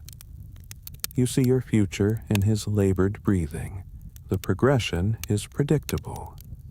First comes the morning cough, clearing the night's accumulation. Then the persistent tickle that no amount of water soothes. By your 20th year, if you last that long, breathing becomes conscious effort. You've watched brothers retire to the infirmary, their lungs so damaged they drown in their own fluids. The death is slow, inevitable, accepted as part of the parchmenter's journey. Winter brings its own agonies. The workshop must be kept cool for the work, but your wet hands go numb in the cold. You've lost all feeling in the tips of 3 fingers on your left hand. frostbite from a particularly bitter January when the work couldn't stop despite the frozen vats. You had to break the ice with iron bars each morning, your breath forming clouds that immediately froze on your hood. The skins that winter were exceptional, made finer by the slow, cold soaking. Beauty from suffering, as always. The cold creates a vicious cycle. Numb hands can't feel the knife properly, increasing the risk of cuts. Cuts in winter heal slowly, if at all. The lime prevents a proper scabbing, keeping wounds perpetually raw. You wrap your hands in linen strips each night, but by morning they're soaked through with blood and lymph. The cloths freeze to your skin and must be soaked off each morning, reopening whatever healing occurred overnight. The accidents come without warning. Last spring, Brother Paul's knife slipped during the delicate shaving process. The blade, sharp enough to split a hair, opened his forearm from wrist to elbow. The blood seemed impossible to stop, soaking through cloth after cloth. You pressed hard on the wound while Brother Francis ran for the infirmarian. Paul survived, but his arm never regained full strength. He works now at tasks that don't require a steady hand. His dreams of mastering the finest work forever changed by one moment's inattention. You've seen worse. Brother Gerard's accident 3 winters past haunts everyone who witnessed it. A stretching frame, weakened by years of use, snapped under tension. The flying wood caught him across the face, destroying his left eye and leaving scars that make children cry. He continued working. What else could he do? Adapting to monocular vision with remarkable determination.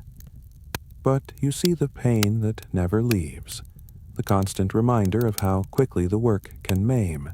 Worse are the infections. A small cut, barely noticed in the workshop's daily dangers, can fester in the lime-soaked environment. You've seen brothers lose fingers, hands, even arms to the corruption that sets in. The monastery's infirmarian does what he can with poultices of honey and wine, but sometimes the only solution is the saw. Brother Gerard works one-handed now, adapting his techniques with remarkable ingenuity. But you see the pain in his eyes when he watches others perform the two-handed work he once loved. The progression of infection follows terrifying patterns. First, the red streaks spreading from the wound. Then the swelling, the skin stretched tight and shiny. The fever comes next, bringing delirium where afflicted brothers babble about skins that speak and vats full of blood. If the infection is caught early, sometimes aggressive treatment saves the limb. More often, the choice becomes amputation or death. You've held men down while the surgeon saws, their screams echoing through the workshop for days afterward. The skins themselves carry danger. Animals die of many causes, and not all disease shows on the hide. You've learned to recognize the subtle signs, the unusual discoloration that suggests anthrax, the strange texture that warns of plague. These skins are burned immediately, but sometimes the signs aren't clear until after handling. Then comes the anxious waiting, watching for fever, checking for the telltale swellings that mean contamination. More than one parchmenter has died from handling infected hides, their sacrifice unmarked except in the workshop's chronicle. Anthrax is the most feared. It can lie dormant in dried skins for years, activating when moistened. The cutaneous form creates black eschars that eat through flesh. The pulmonary form, inhaled with dust, kills within days. You've seen both. Brother Simon developed the characteristic black lesions after working with a batch of suspect hides. He survived, but bears scars that look like burns. Brother Hugh inhaled the spores, and died, drowning in his own blood, his lungs destroyed from within. The seasons of scarcity test your endurance in different ways. When disease sweeps through the livestock, skins become precious. You must work with materials you would normally reject. Old hides, scarred and thick, that resist every attempt at transformation. Your arms scream from the extra effort required to scrape these stubborn skins. Your knives dull faster, requiring constant sharpening. The finished parchment is usable but inferior, and you feel the weight of compromise in every sheet.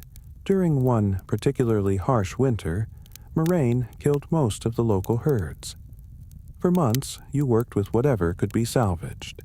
Skins from animals that died of starvation, hides damaged by poor butchering, even materials that had begun to putrefy.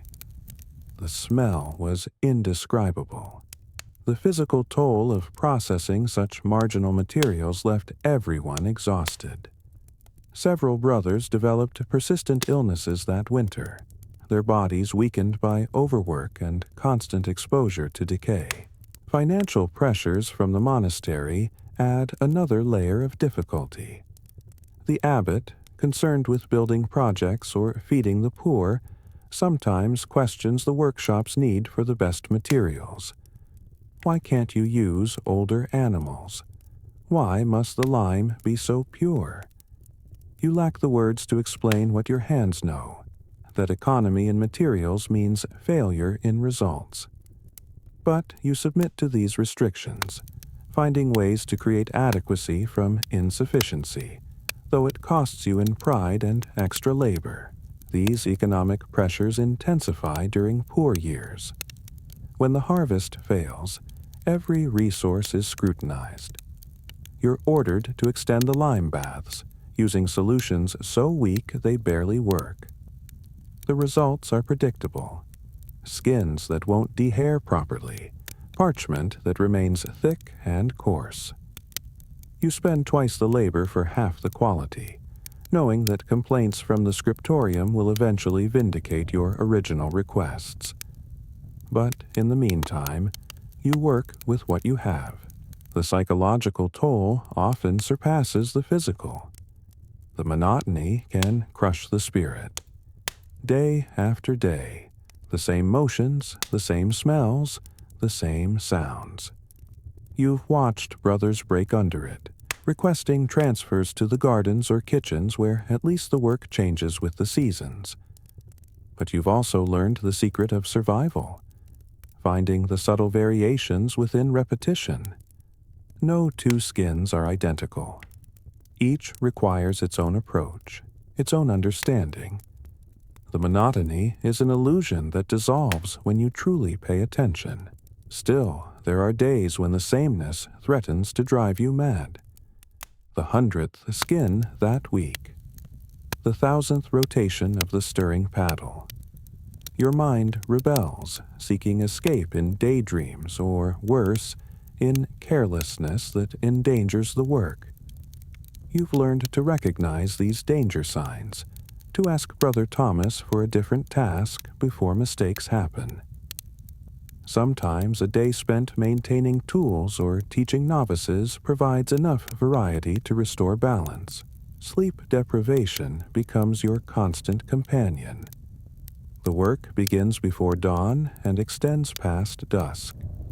During busy seasons, when the scriptorium demands more parchment for an important commission, you might work 20 hours straight. Your eyes burn from strain. Your hands shake from exhaustion. You've fallen asleep standing at the vats, jerking awake just before toppling into the lime. The bell for matins sounds like judgment when you've had only 2 hours of rest. The effects of chronic exhaustion compound over time. Your reflexes slow, increasing accident risk. Your judgment wavers, leading to poor decisions about skin readiness or solution strength. Your temper shortens, straining relationships with brothers who are equally tired. You've seen exhaustion lead to catastrophic errors, entire batches ruined because someone fell asleep while stirring, frames collapsed because tired hands tied poor knots. The hierarchy of the workshop can be its own burden. Younger brothers sometimes chafe under the strict order, questioning traditional methods. You remember your own rebellious thoughts, quickly suppressed. Now you understand that the hierarchy exists not for power, but for preservation, of techniques, of standards, of lives. A novice who thinks he knows better than centuries of experience is a danger to himself and others. But enforcing this understanding while maintaining charity requires constant vigilance. The burden of teaching weighs heavily. Every mistake a novice makes reflects on your instruction. When Brother Martin ruins a skin through improper scraping, you must examine your own teaching. Did you demonstrate clearly? Did you verify understanding? Did you provide adequate supervision? The responsibility for others' failures adds to your own load, requiring patience that exhaustion makes difficult to maintain. Isolation marks the parchmenter's life.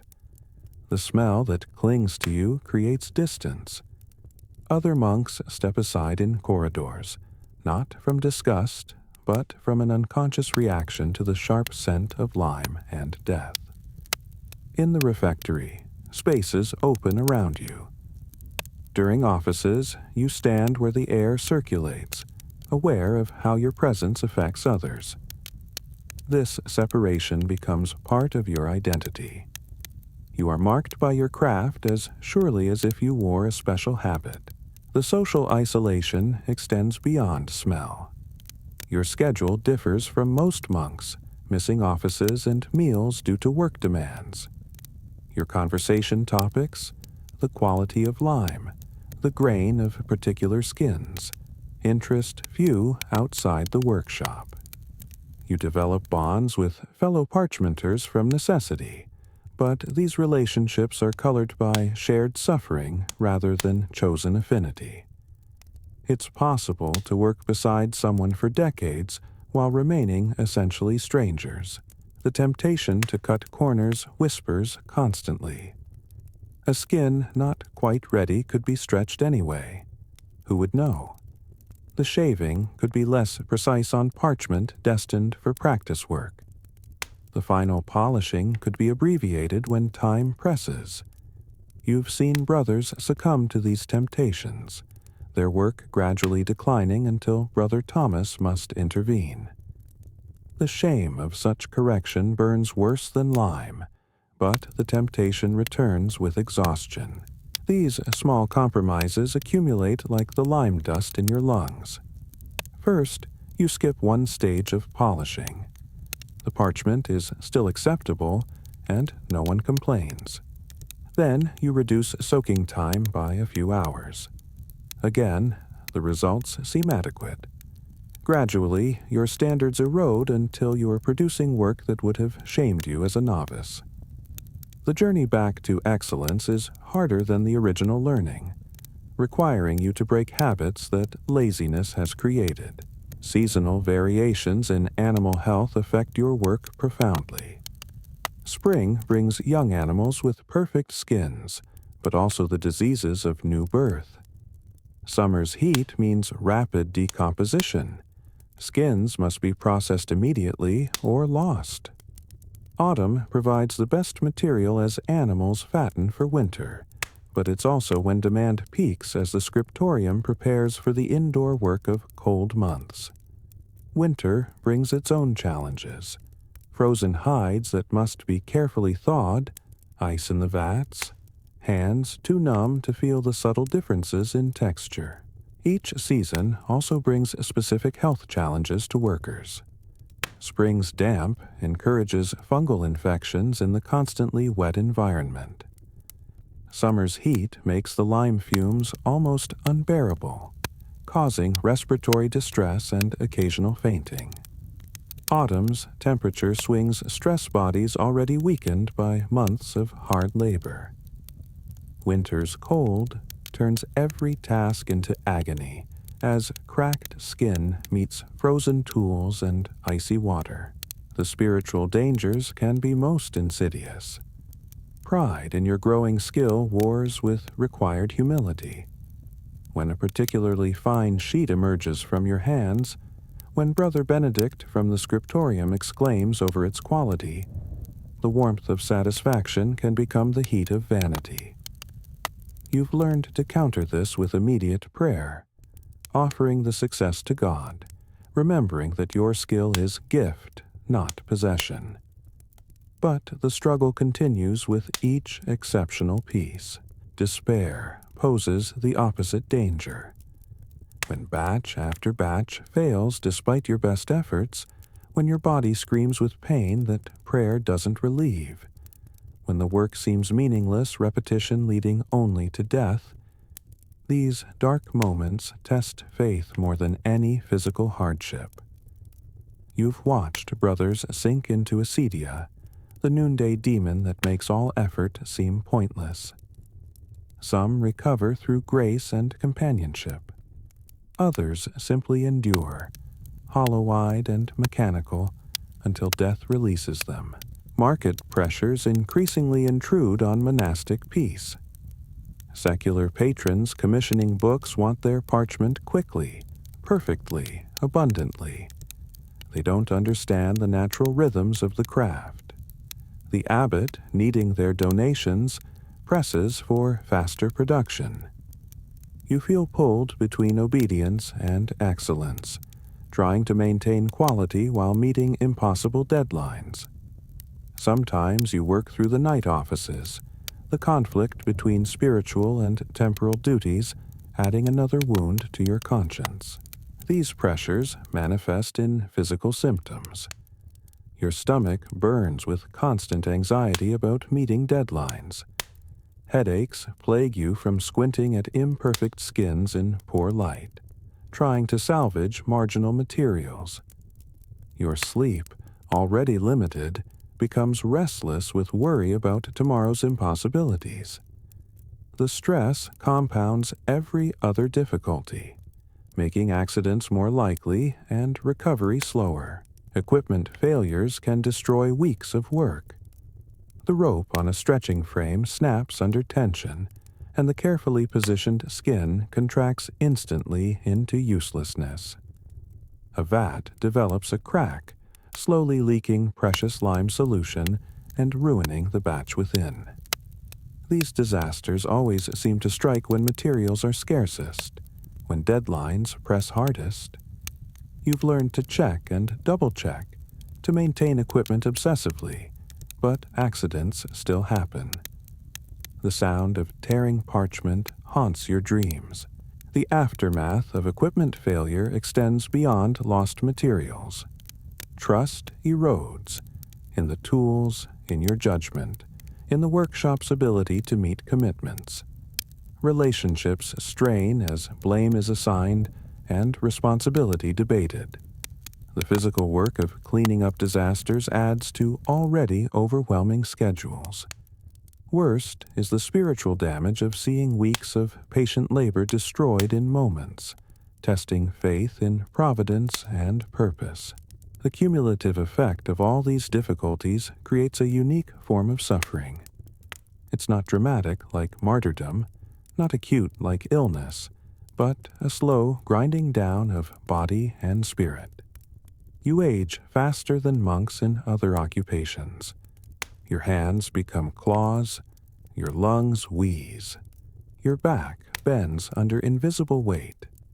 Yet you continue day after day, finding meaning in the transformation of death to life, corruption to incorruption. You've developed strategies for survival, physical techniques, how to position your body to minimize strain, how to breathe in the workshop to reduce lung damage, how to protect your hands while maintaining necessary sensitivity. Mental disciplines, finding variety within repetition, maintaining focus despite exhaustion, accepting suffering as participation in Christ's passion. Spiritual practices, offering each skin as prayer, seeing divine presence in transformation, finding God in the workshop's silence. The workshop has its own medical lore, remedies passed down through generations.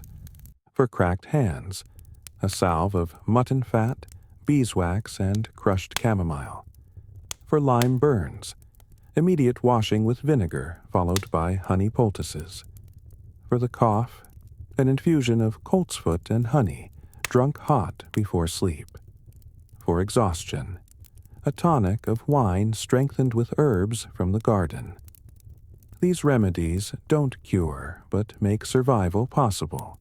You've learned the warning signs that a brother is reaching his limit. The tremor that won't stop. The cough that brings up blood regularly, not just occasionally. The confusion that suggests lime poisoning has progressed too far. When these signs appear, Brother Thomas quietly reassigns duties, moving the afflicted to less demanding tasks. It's a kindness that acknowledges human limits while maintaining the work's demands. Not everyone can be a parchmenter unto death. Despite everything, or perhaps because of it, the small joys shine like stars in darkness. There's a moment, just as the sun first touches the workshop floor, when the hanging skins glow like windows of light. The transformation never loses its wonder. You pause in your work, watching the play of golden morning through translucent membranes, and feel something close to what the saints must feel in perpetual contemplation of divine light. This moment comes every clear morning, yet it never grows common.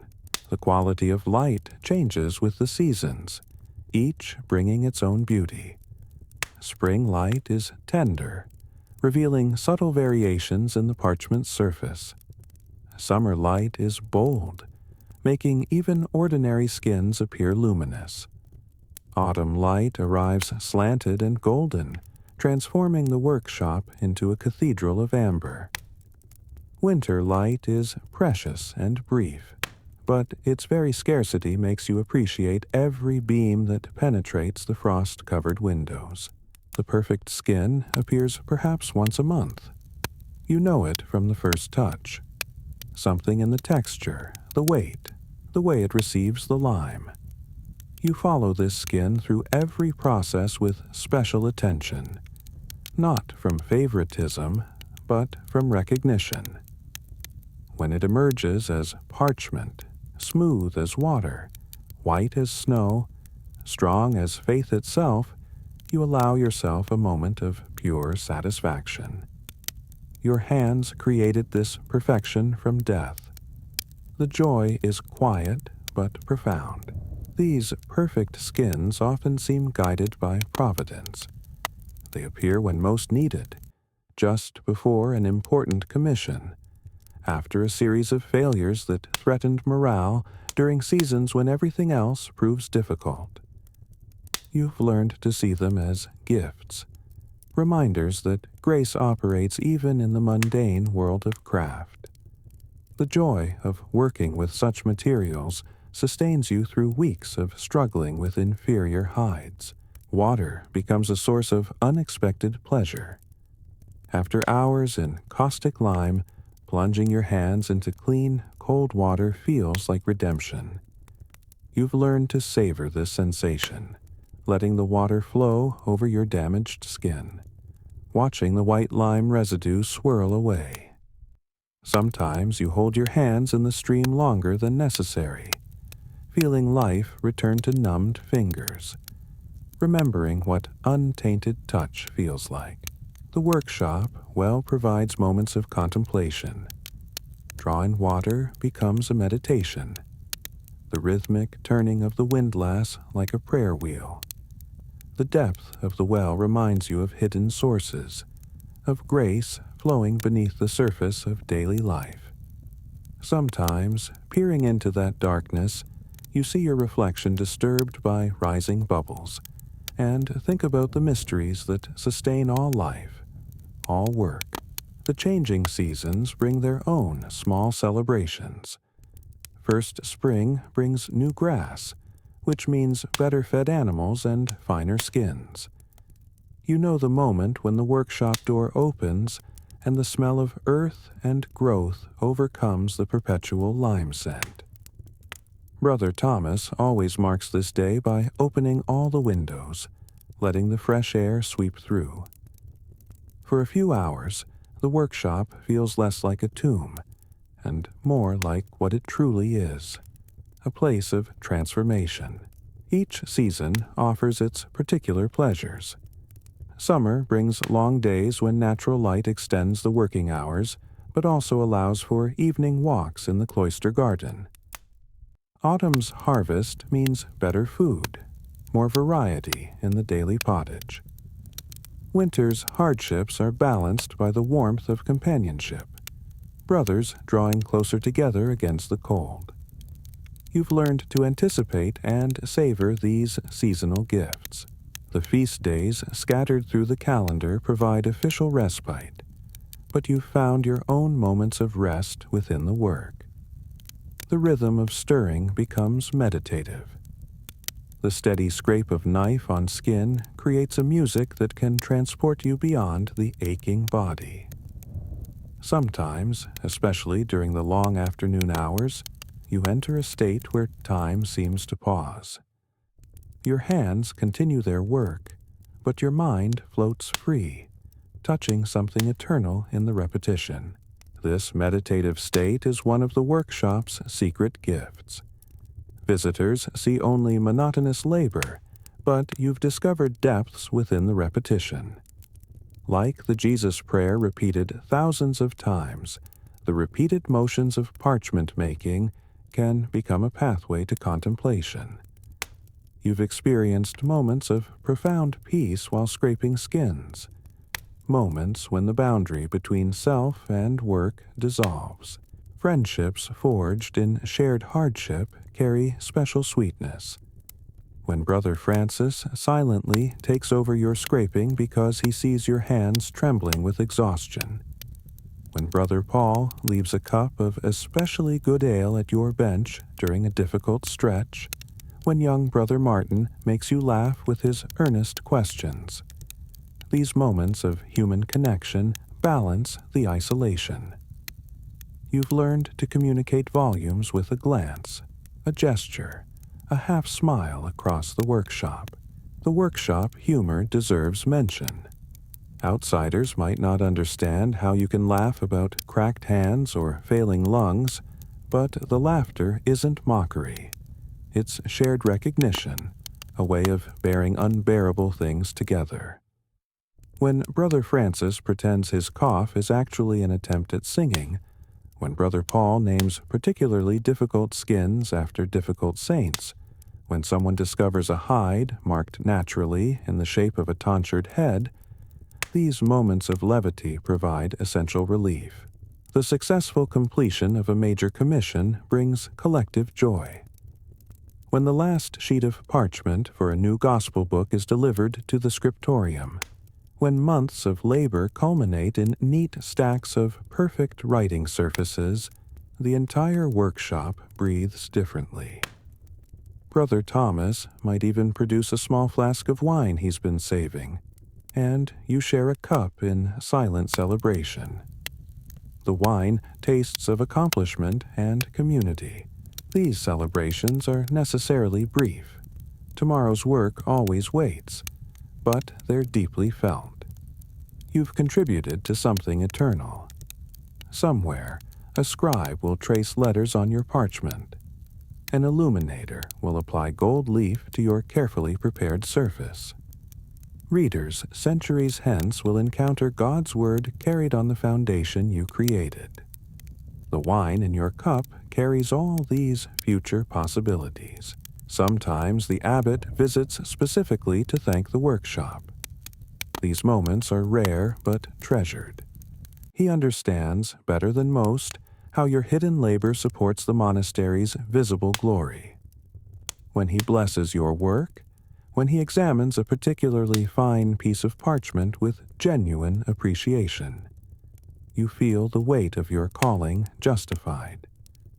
His words of gratitude sustain you through many dark mornings. The abbot's appreciation often takes practical forms. Extra rations during difficult seasons, permission to excuse elderly brothers from the most damaging tasks, funds for new equipment when old frames and vats finally fail. These tangible recognitions matter as much as words, showing that your sacrifice is seen and valued by the community's leadership. The discovery of new techniques brings intellectual joy. Last year, Brother Francis found that adding a specific proportion of egg white to the final polishing process created an almost luminous surface. The excitement of experimentation, the careful testing, the moment of revelation when it worked. These reminded you that craft can still surprise after decades. You still feel echoes of that discovery each time you use the technique. Innovation in the workshop follows careful patterns. New ideas are tested on small batches of inferior skins. Results are compared against traditional methods. The entire senior group discusses findings before any change is adopted. This process can take months, but when a genuine improvement emerges, the joy is shared by all. You're not just maintaining traditions, but carefully, incrementally improving them for future generations. Music, drifting from the church during practice times, transforms the workshop. The chant seems to organize itself around your movements, or perhaps your movements unconsciously align with the sacred melodies. During especially beautiful passages, you might pause just to listen, letting the voices wash over you like healing water. The combination of physical work and ethereal sound creates moments of unexpected transcendence. Certain chants seem particularly suited to parchment making. The steady rhythm of Pange Lingua matches the scraping motion perfectly. The rising and falling of Salve Regina echoes the movement of stirring the vats. You've noticed that work proceeds more smoothly when accompanied by chant, as if the prayers order not just sound, but physical reality.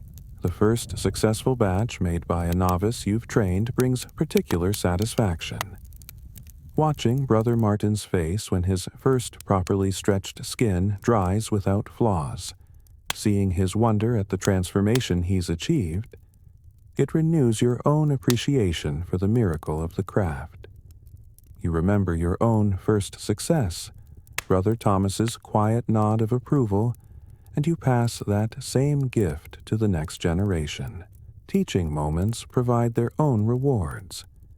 When you see understanding dawn in a novice's eyes, when clumsy hands suddenly find their rhythm, when someone you've trained produces work that surpasses your own, these victories matter more than any personal achievement. You're ensuring the craft's continuation, creating a legacy that will outlast your failing body. Unexpected beauty appears in the grain of certain skins. Natural patterns that suggest landscapes, faces, even sacred scenes. These are set aside for special purposes, but first you're allowed to simply appreciate them. The workshop keeps a small collection of these miraculous patterns, proof that God's hand touches even this humble work. Looking at them during difficult times reminds you that beauty can emerge from anywhere, even from death and lime and suffering. One skin, last autumn, showed what appeared to be a perfect cross in its natural grain. Another revealed patterns resembling a chalice. These aren't imagined. The patterns are clear enough that visitors see them too. Such skins are reserved for the most sacred texts, their natural marking determining their destiny. Finding such a skin feels like discovering a relic, a direct communication from the divine. The evening light has its own quality. As the sun descends, it enters the workshop at a sharp angle. turning the dust motes into golden stars, casting long shadows that transform the familiar space into something mysterious. This is when you often do the final polishing, working by touch more than sight, feeling the parchment's readiness in your fingertips. The failing light signals approaching rest, and your body begins to release the day's tension. The transformation of the workshop in evening light never loses its magic. Ordinary tools become beautiful in the slanted rays. The hanging skins glow like lanterns. Even the lime vats, source of so much suffering, appear almost holy in the golden hour. You've learned to time certain tasks to coincide with this light, finding that work done in beauty proceeds more smoothly. Rest comes in unexpected forms. The monthly bath, a luxury by monastic standards, feels like rebirth. Soaking in the wooden tub, using rough soap and sand to scrub away layers of lime and dust. Watching the water turn milky with dissolved residue. Your skin, temporarily clean, feels strange and vulnerable. But for these few minutes, you remember what it's like to be just human. Not a tool shaped by your trade. The bathhouse conversations provide their own pleasure. Away from the workshop's necessary focus, parchmenters relax into normal speech. Stories emerge of life before the monastery, of dreams beyond parchment, of simple human things. These moments of normalcy, rare and precious, remind you that beneath the craftsman remains a person with memories and hopes beyond the vats. Simple food becomes a celebration when you're truly hungry. After a long fast during Advent, the first full meal tastes like a feast. The coarse bread, usually just sustenance, reveals the complexities of flavor. The thin ale sparkles on your tongue. Even the humble pottage seems rich and warming. Physical exhaustion makes every comfort more precious, every small pleasure more intense. Feast day meals bring extraordinary pleasures. The Christmas goose, its fat flavoring weeks of subsequent pottage. The Easter lamb, tender and herb-crusted. The harvest celebrations fresh bread, made from new grain. These meals punctuate the year like exclamation points, providing sensory memories that sustain through leaner times. You eat slowly, savoring flavors that will vanish with the feast's end. Sleep, when uninterrupted, becomes its own reward. The rare nights when no emergency calls you back to the workshop, when your body can fully release its tension, when dreams bring peace rather than anxiety. These nights restore more than just physical energy. You wake renewed in spirit, remembering why you chose this life, ready to face another day's transformation. The completed parchment itself provides the deepest satisfaction. When you see a finished manuscript, when the illuminated letters glow against the white surface you created, when you know this beauty will last centuries, all the pain and exhaustion justify themselves. You might never touch the finished book, but you know your hands are in every page, your suffering transformed into beauty that will outlast kingdoms. Sometimes you're permitted to see the finished works. The Christmas Gospel, its golden letters seeming to float above the page. A psalter so beautiful that hardened monks weep at its pages. These moments of witness confirm your work's purpose. The parchment disappears beneath the art it supports, as it should, but you know its presence. Feel pride in its perfection. Your anonymous labor enables visible glory. And so, dear friend, as our journey through the parchment workshop draws to its close, you might wonder what remains of these patient monks and their careful craft. Their names are lost to us. These brothers Thomas and Francis and Paul, who gave their health and often their lives to transform animal skin into the foundation of knowledge. But their work, their work surrounds us still. Every medieval manuscript that survives in our museums and libraries carries within it the echo of lime-scarred hands and dust-filled lungs. When scholars today marvel at the durability of medieval parchment, at how it has outlasted paper by centuries, they're witnessing the fruit of this patient suffering. The monks didn't know they were creating artifacts that would last 1,000 years. They only knew the next skin waiting in the vat, the next surface requiring their touch. In our digital age, we've lost the physical connection between suffering and creation. Our words appear effortlessly on screens, deleted just as easily. But perhaps this makes the parchmenter's patience even more remarkable to contemplate. They understood that permanence requires sacrifice, that beauty emerges from the marriage of skill and suffering, that the most important work often happens in hidden places, recognized only by God and time. We live now in a world of instant communication, where words appear and disappear at the speed of thought. But perhaps this makes the parchmenter's patience even more remarkable. They understood that some things cannot be rushed, that transformation requires time and suffering and grace. Each sheet they produced might take a week from living skin to writing surface. In our age of immediacy, such slowness seems almost incomprehensible. Yet the words written on their parchment have outlasted empires, while our digital communications vanish like morning mist. What remains of their worldview in ours? We've lost the sense of craft as prayer, of physical work as spiritual practice. Our factories produce paper by the ton, but no one prays over the pulp vats. Our documents are stored in clouds rather than on skin, ephemeral rather than eternal. Yet something in us still recognizes the beauty of handmade things, still values the imperfections that reveal human touch.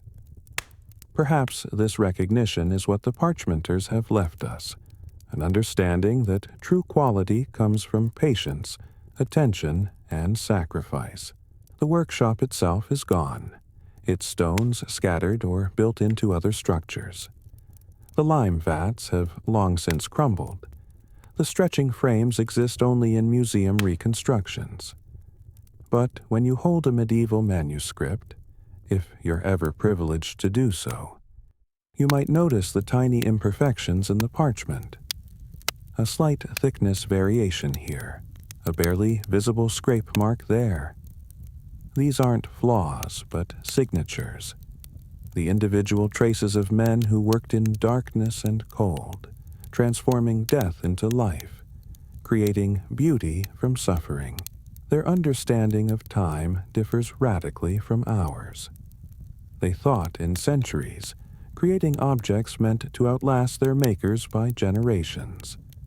We think in moments, creating content designed for immediate consumption. They accepted that they might never see the finished illuminated manuscript, that their work would support art created long after their deaths. We expect instant gratification, immediate recognition. Perhaps we have something to learn from their patient anonymity. The community they formed in the workshop offers lessons for our atomized age. They worked in silence but profound connection, understanding each other's needs without words. They shared suffering that created bonds deeper than chosen friendship. They accepted hierarchy based on skill and experience, not arbitrary power. In our world of remote work and digital isolation, their physical presence to each other, their bodily knowledge of shared labor, seems both foreign and necessary. Their days were measured in bells and psalms, in the rhythm of scraping and stretching, in the slow transformation of flesh into the medium of eternity.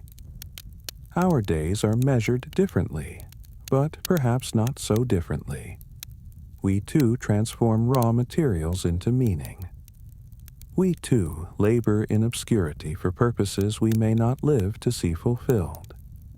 We too find small joys amid necessary suffering. The Parchmenters would recognize our lives, I think, even as we struggle to comprehend theirs. Their relationship with materials speaks to our throwaway culture. Every skin was precious. Every scrap had purpose. They saw the animal's sacrifice in each hide, treated it with reverence even as they transformed it. We barely consider the origins of our materials, discarding without thought what others labored to create. The Parchmenters' careful husbandry of resources, their horror at waste, their gratitude for materials might restore perspective to our abundance. The physical toll of their work haunts our sanitized age. We've eliminated most workplace dangers, created ergonomic environments, limited exposure to harmful substances. This is progress, undoubtedly. Yet something was lost with the danger, the immediate understanding that creation requires sacrifice, that beauty emerges from risk, that the most valuable things cost more than money. The Parchmenters' scars were visible reminders of their commitment, their acceptance of suffering as meaningful challenges our therapeutic culture. They didn't expect work to be fulfilling in the modern sense. They expected it to be transformative, of materials, of self, of the world. Suffering wasn't something to be eliminated, but something to be offered, united with Christ's passion. This doesn't mean we should seek suffering, but perhaps we should reconsider our reflexive avoidance of all discomfort. The workshop's rhythms offer an alternative to our fractured attention. They worked on one task for hours, days, weeks. Deep focus was not an aspiration, but a necessity. The work itself taught patience. You couldn't rush lime's action, couldn't force skin to dry faster. In our world of constant interruption, their sustained attention seems superhuman. Yet it was simply human, shaped by circumstance and necessity. Their mistakes had permanent consequences. A carelessly scraped skin couldn't be unscraped. A poorly mixed batch of lime ruined days of work. This immediacy of consequence taught careful attention, thorough preparation, respect for process. Our digital world's endless undue functions may free creativity, but they also enable carelessness. The Parchmenters' irreversible actions required a different quality of presence. The beauty they enabled but never claimed reminds us about human cooperation across time. The Parchmenter prepared the surface. The scribe formed the letters. The illuminator added decoration. The binder assembled the whole. Each craftsman was essential, none sufficient alone. The finished manuscript bore no makers' names, only the collaborative beauty of their combined skills. Our age of personal branding might learn from their anonymous collaboration. Their understanding of hierarchy based on demonstrated skill rather than credentials or connections offers lessons for our meritocracy's failures. You couldn't fake parchment making skill. The results revealed competence immediately. Advancement came through patient learning and proven ability. The workshop's order emerged from practical necessity, not abstract theory. Perhaps our organizations would function better with such grounded hierarchies. The miracles they perceived in daily work challenge our disenchanted worldview. They saw divine action in successful transformation, recognized grace in unexpected beauty, felt saints' presence in difficult moments. We've explained away such experiences as coincidence or psychology. But perhaps their enchanted world was more accurate than our reduced one. Perhaps attention itself reveals miracles we've trained ourselves not to see. Their craft knowledge, transmitted through generations without formal documentation, exemplifies embodied learning. You couldn't learn parchment making from a book. You needed years of guided practice, countless failed attempts, gradual refinement of touch and timing. This knowledge lived in hands and bodies, not texts. Our information age has forgotten such embodied wisdom, though every craftsperson still knows its necessity. The workshop's integration of prayer and labor offers a model for reuniting our fragmented lives. They didn't work, then pray. Prayer permeated work. Work expressed prayer. The stirring of vats became meditation. The scraping of skins echoed liturgical rhythms. Sacred and secular dissolved into unified existence. Our compartmentalized lives might be healed by their integrated example. Their acceptance of early death from occupational hazards seems alien to our safety-obsessed culture. They knew lime would destroy their lungs, that the work would cripple their hands. They continued anyway, valuing the work's purpose above personal preservation. This isn't a call to ignore safety. We're right to protect workers. But their clarity about what matters enough to sacrifice for might clarify our own priorities.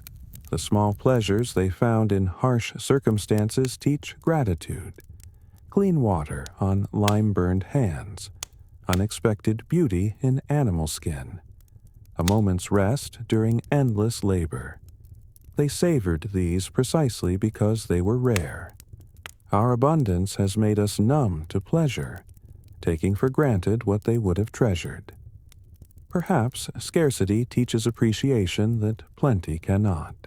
Their patience with imperfection while striving for excellence offers a middle way between perfectionism and carelessness. They worked with what they had: flawed skins, weak lime, failing tools. Yet they constantly sought improvement, innovation, refinement. They accepted that perfection was rare while never ceasing to pursue it. This balance between acceptance and aspiration might heal our oscillation between impossible standards and lazy compromise. The way they found God in repetitive manual labor challenges both our spirituality and our attitude toward work. We seek peak experiences, dramatic encounters with the divine.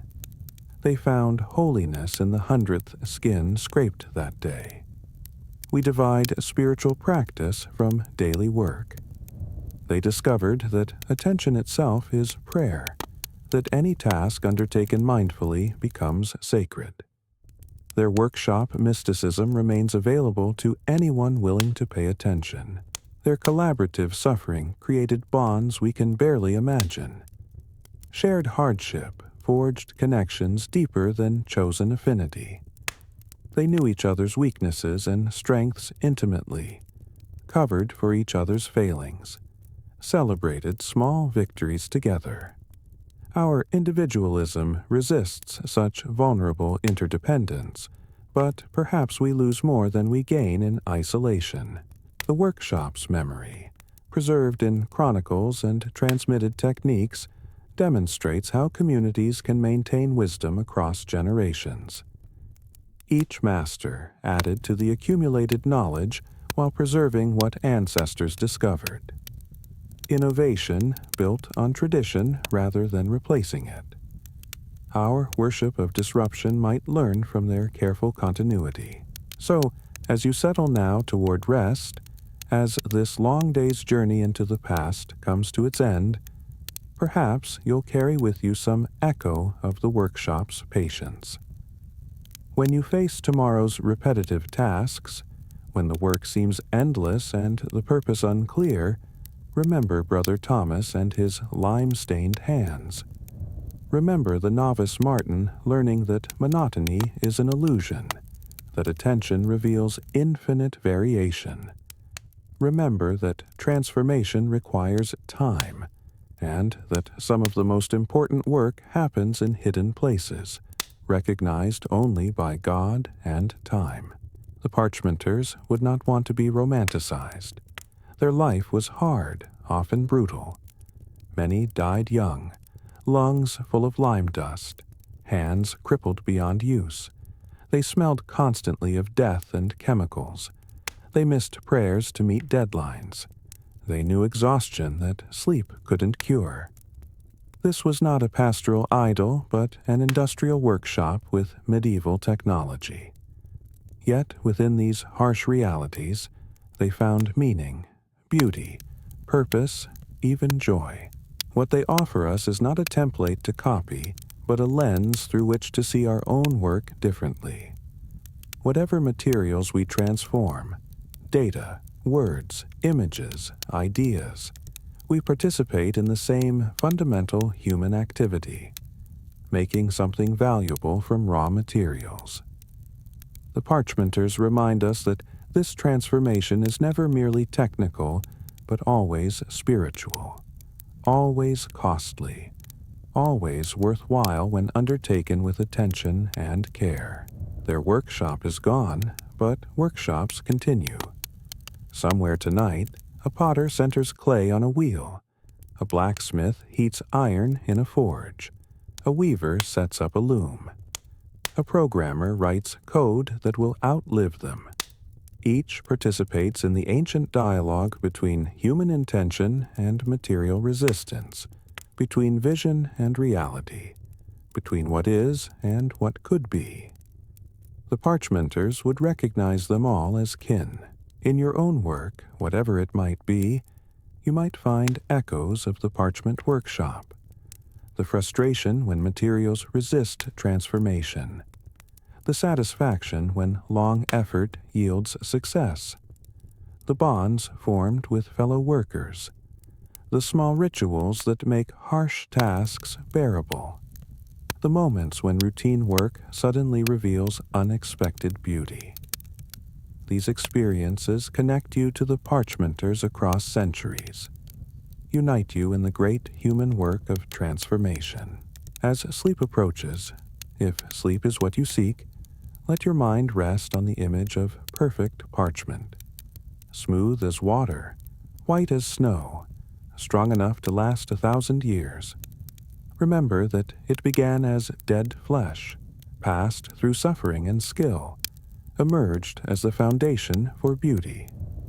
Remember that anonymous hands made this transformation possible, hands that ached and bled and eventually failed, but first created something eternal. The parchmenters are gone, but their understanding remains available to us. That patient attention to daily work can be its own form of prayer. That beauty emerges from the marriage of suffering and skill. That what seems mundane may be preparing the foundation for the eternal. Their workshop has crumbled, but its wisdom endures. Transformation takes time, demands sacrifice, rewards patience, and creates connections across centuries between all who undertake the difficult work of making something from nothing.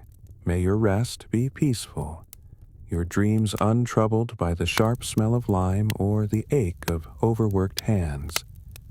But may you wake tomorrow with perhaps a deeper appreciation for the hidden labor that supports all visible glory. May you find in your own work, however humble, opportunities for transformation. May you discover that attention itself is a form of prayer, that repetition can be meditation, that even the most ordinary materials can become extraordinary through patient craft. The bells have fallen silent. The workshop is dark. The vats are covered, the tools are cleaned, the skins rest in their frames.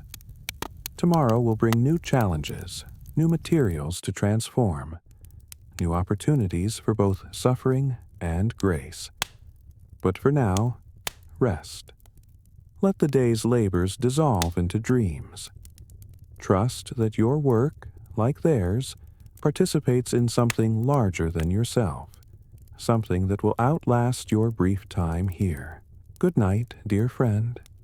May your sleep be as peaceful as a finished parchment, smooth and untroubled, ready to receive whatever dreams may come. And when you wake, may you carry with you something of the parchmenters' patience, their attention, their faith that the most ordinary work, undertaken with care, can become a pathway to the eternal. They would ask no more than that, to be remembered not as heroes, but as workers, not as saints, but as men who found the sacred in the everyday, who touched eternity with scarred and patient hands. The workshop waits in darkness for tomorrow's return. The skins soak in their lime, slowly transforming. The finished parchment rests in its chests, awaiting the scribe's touch.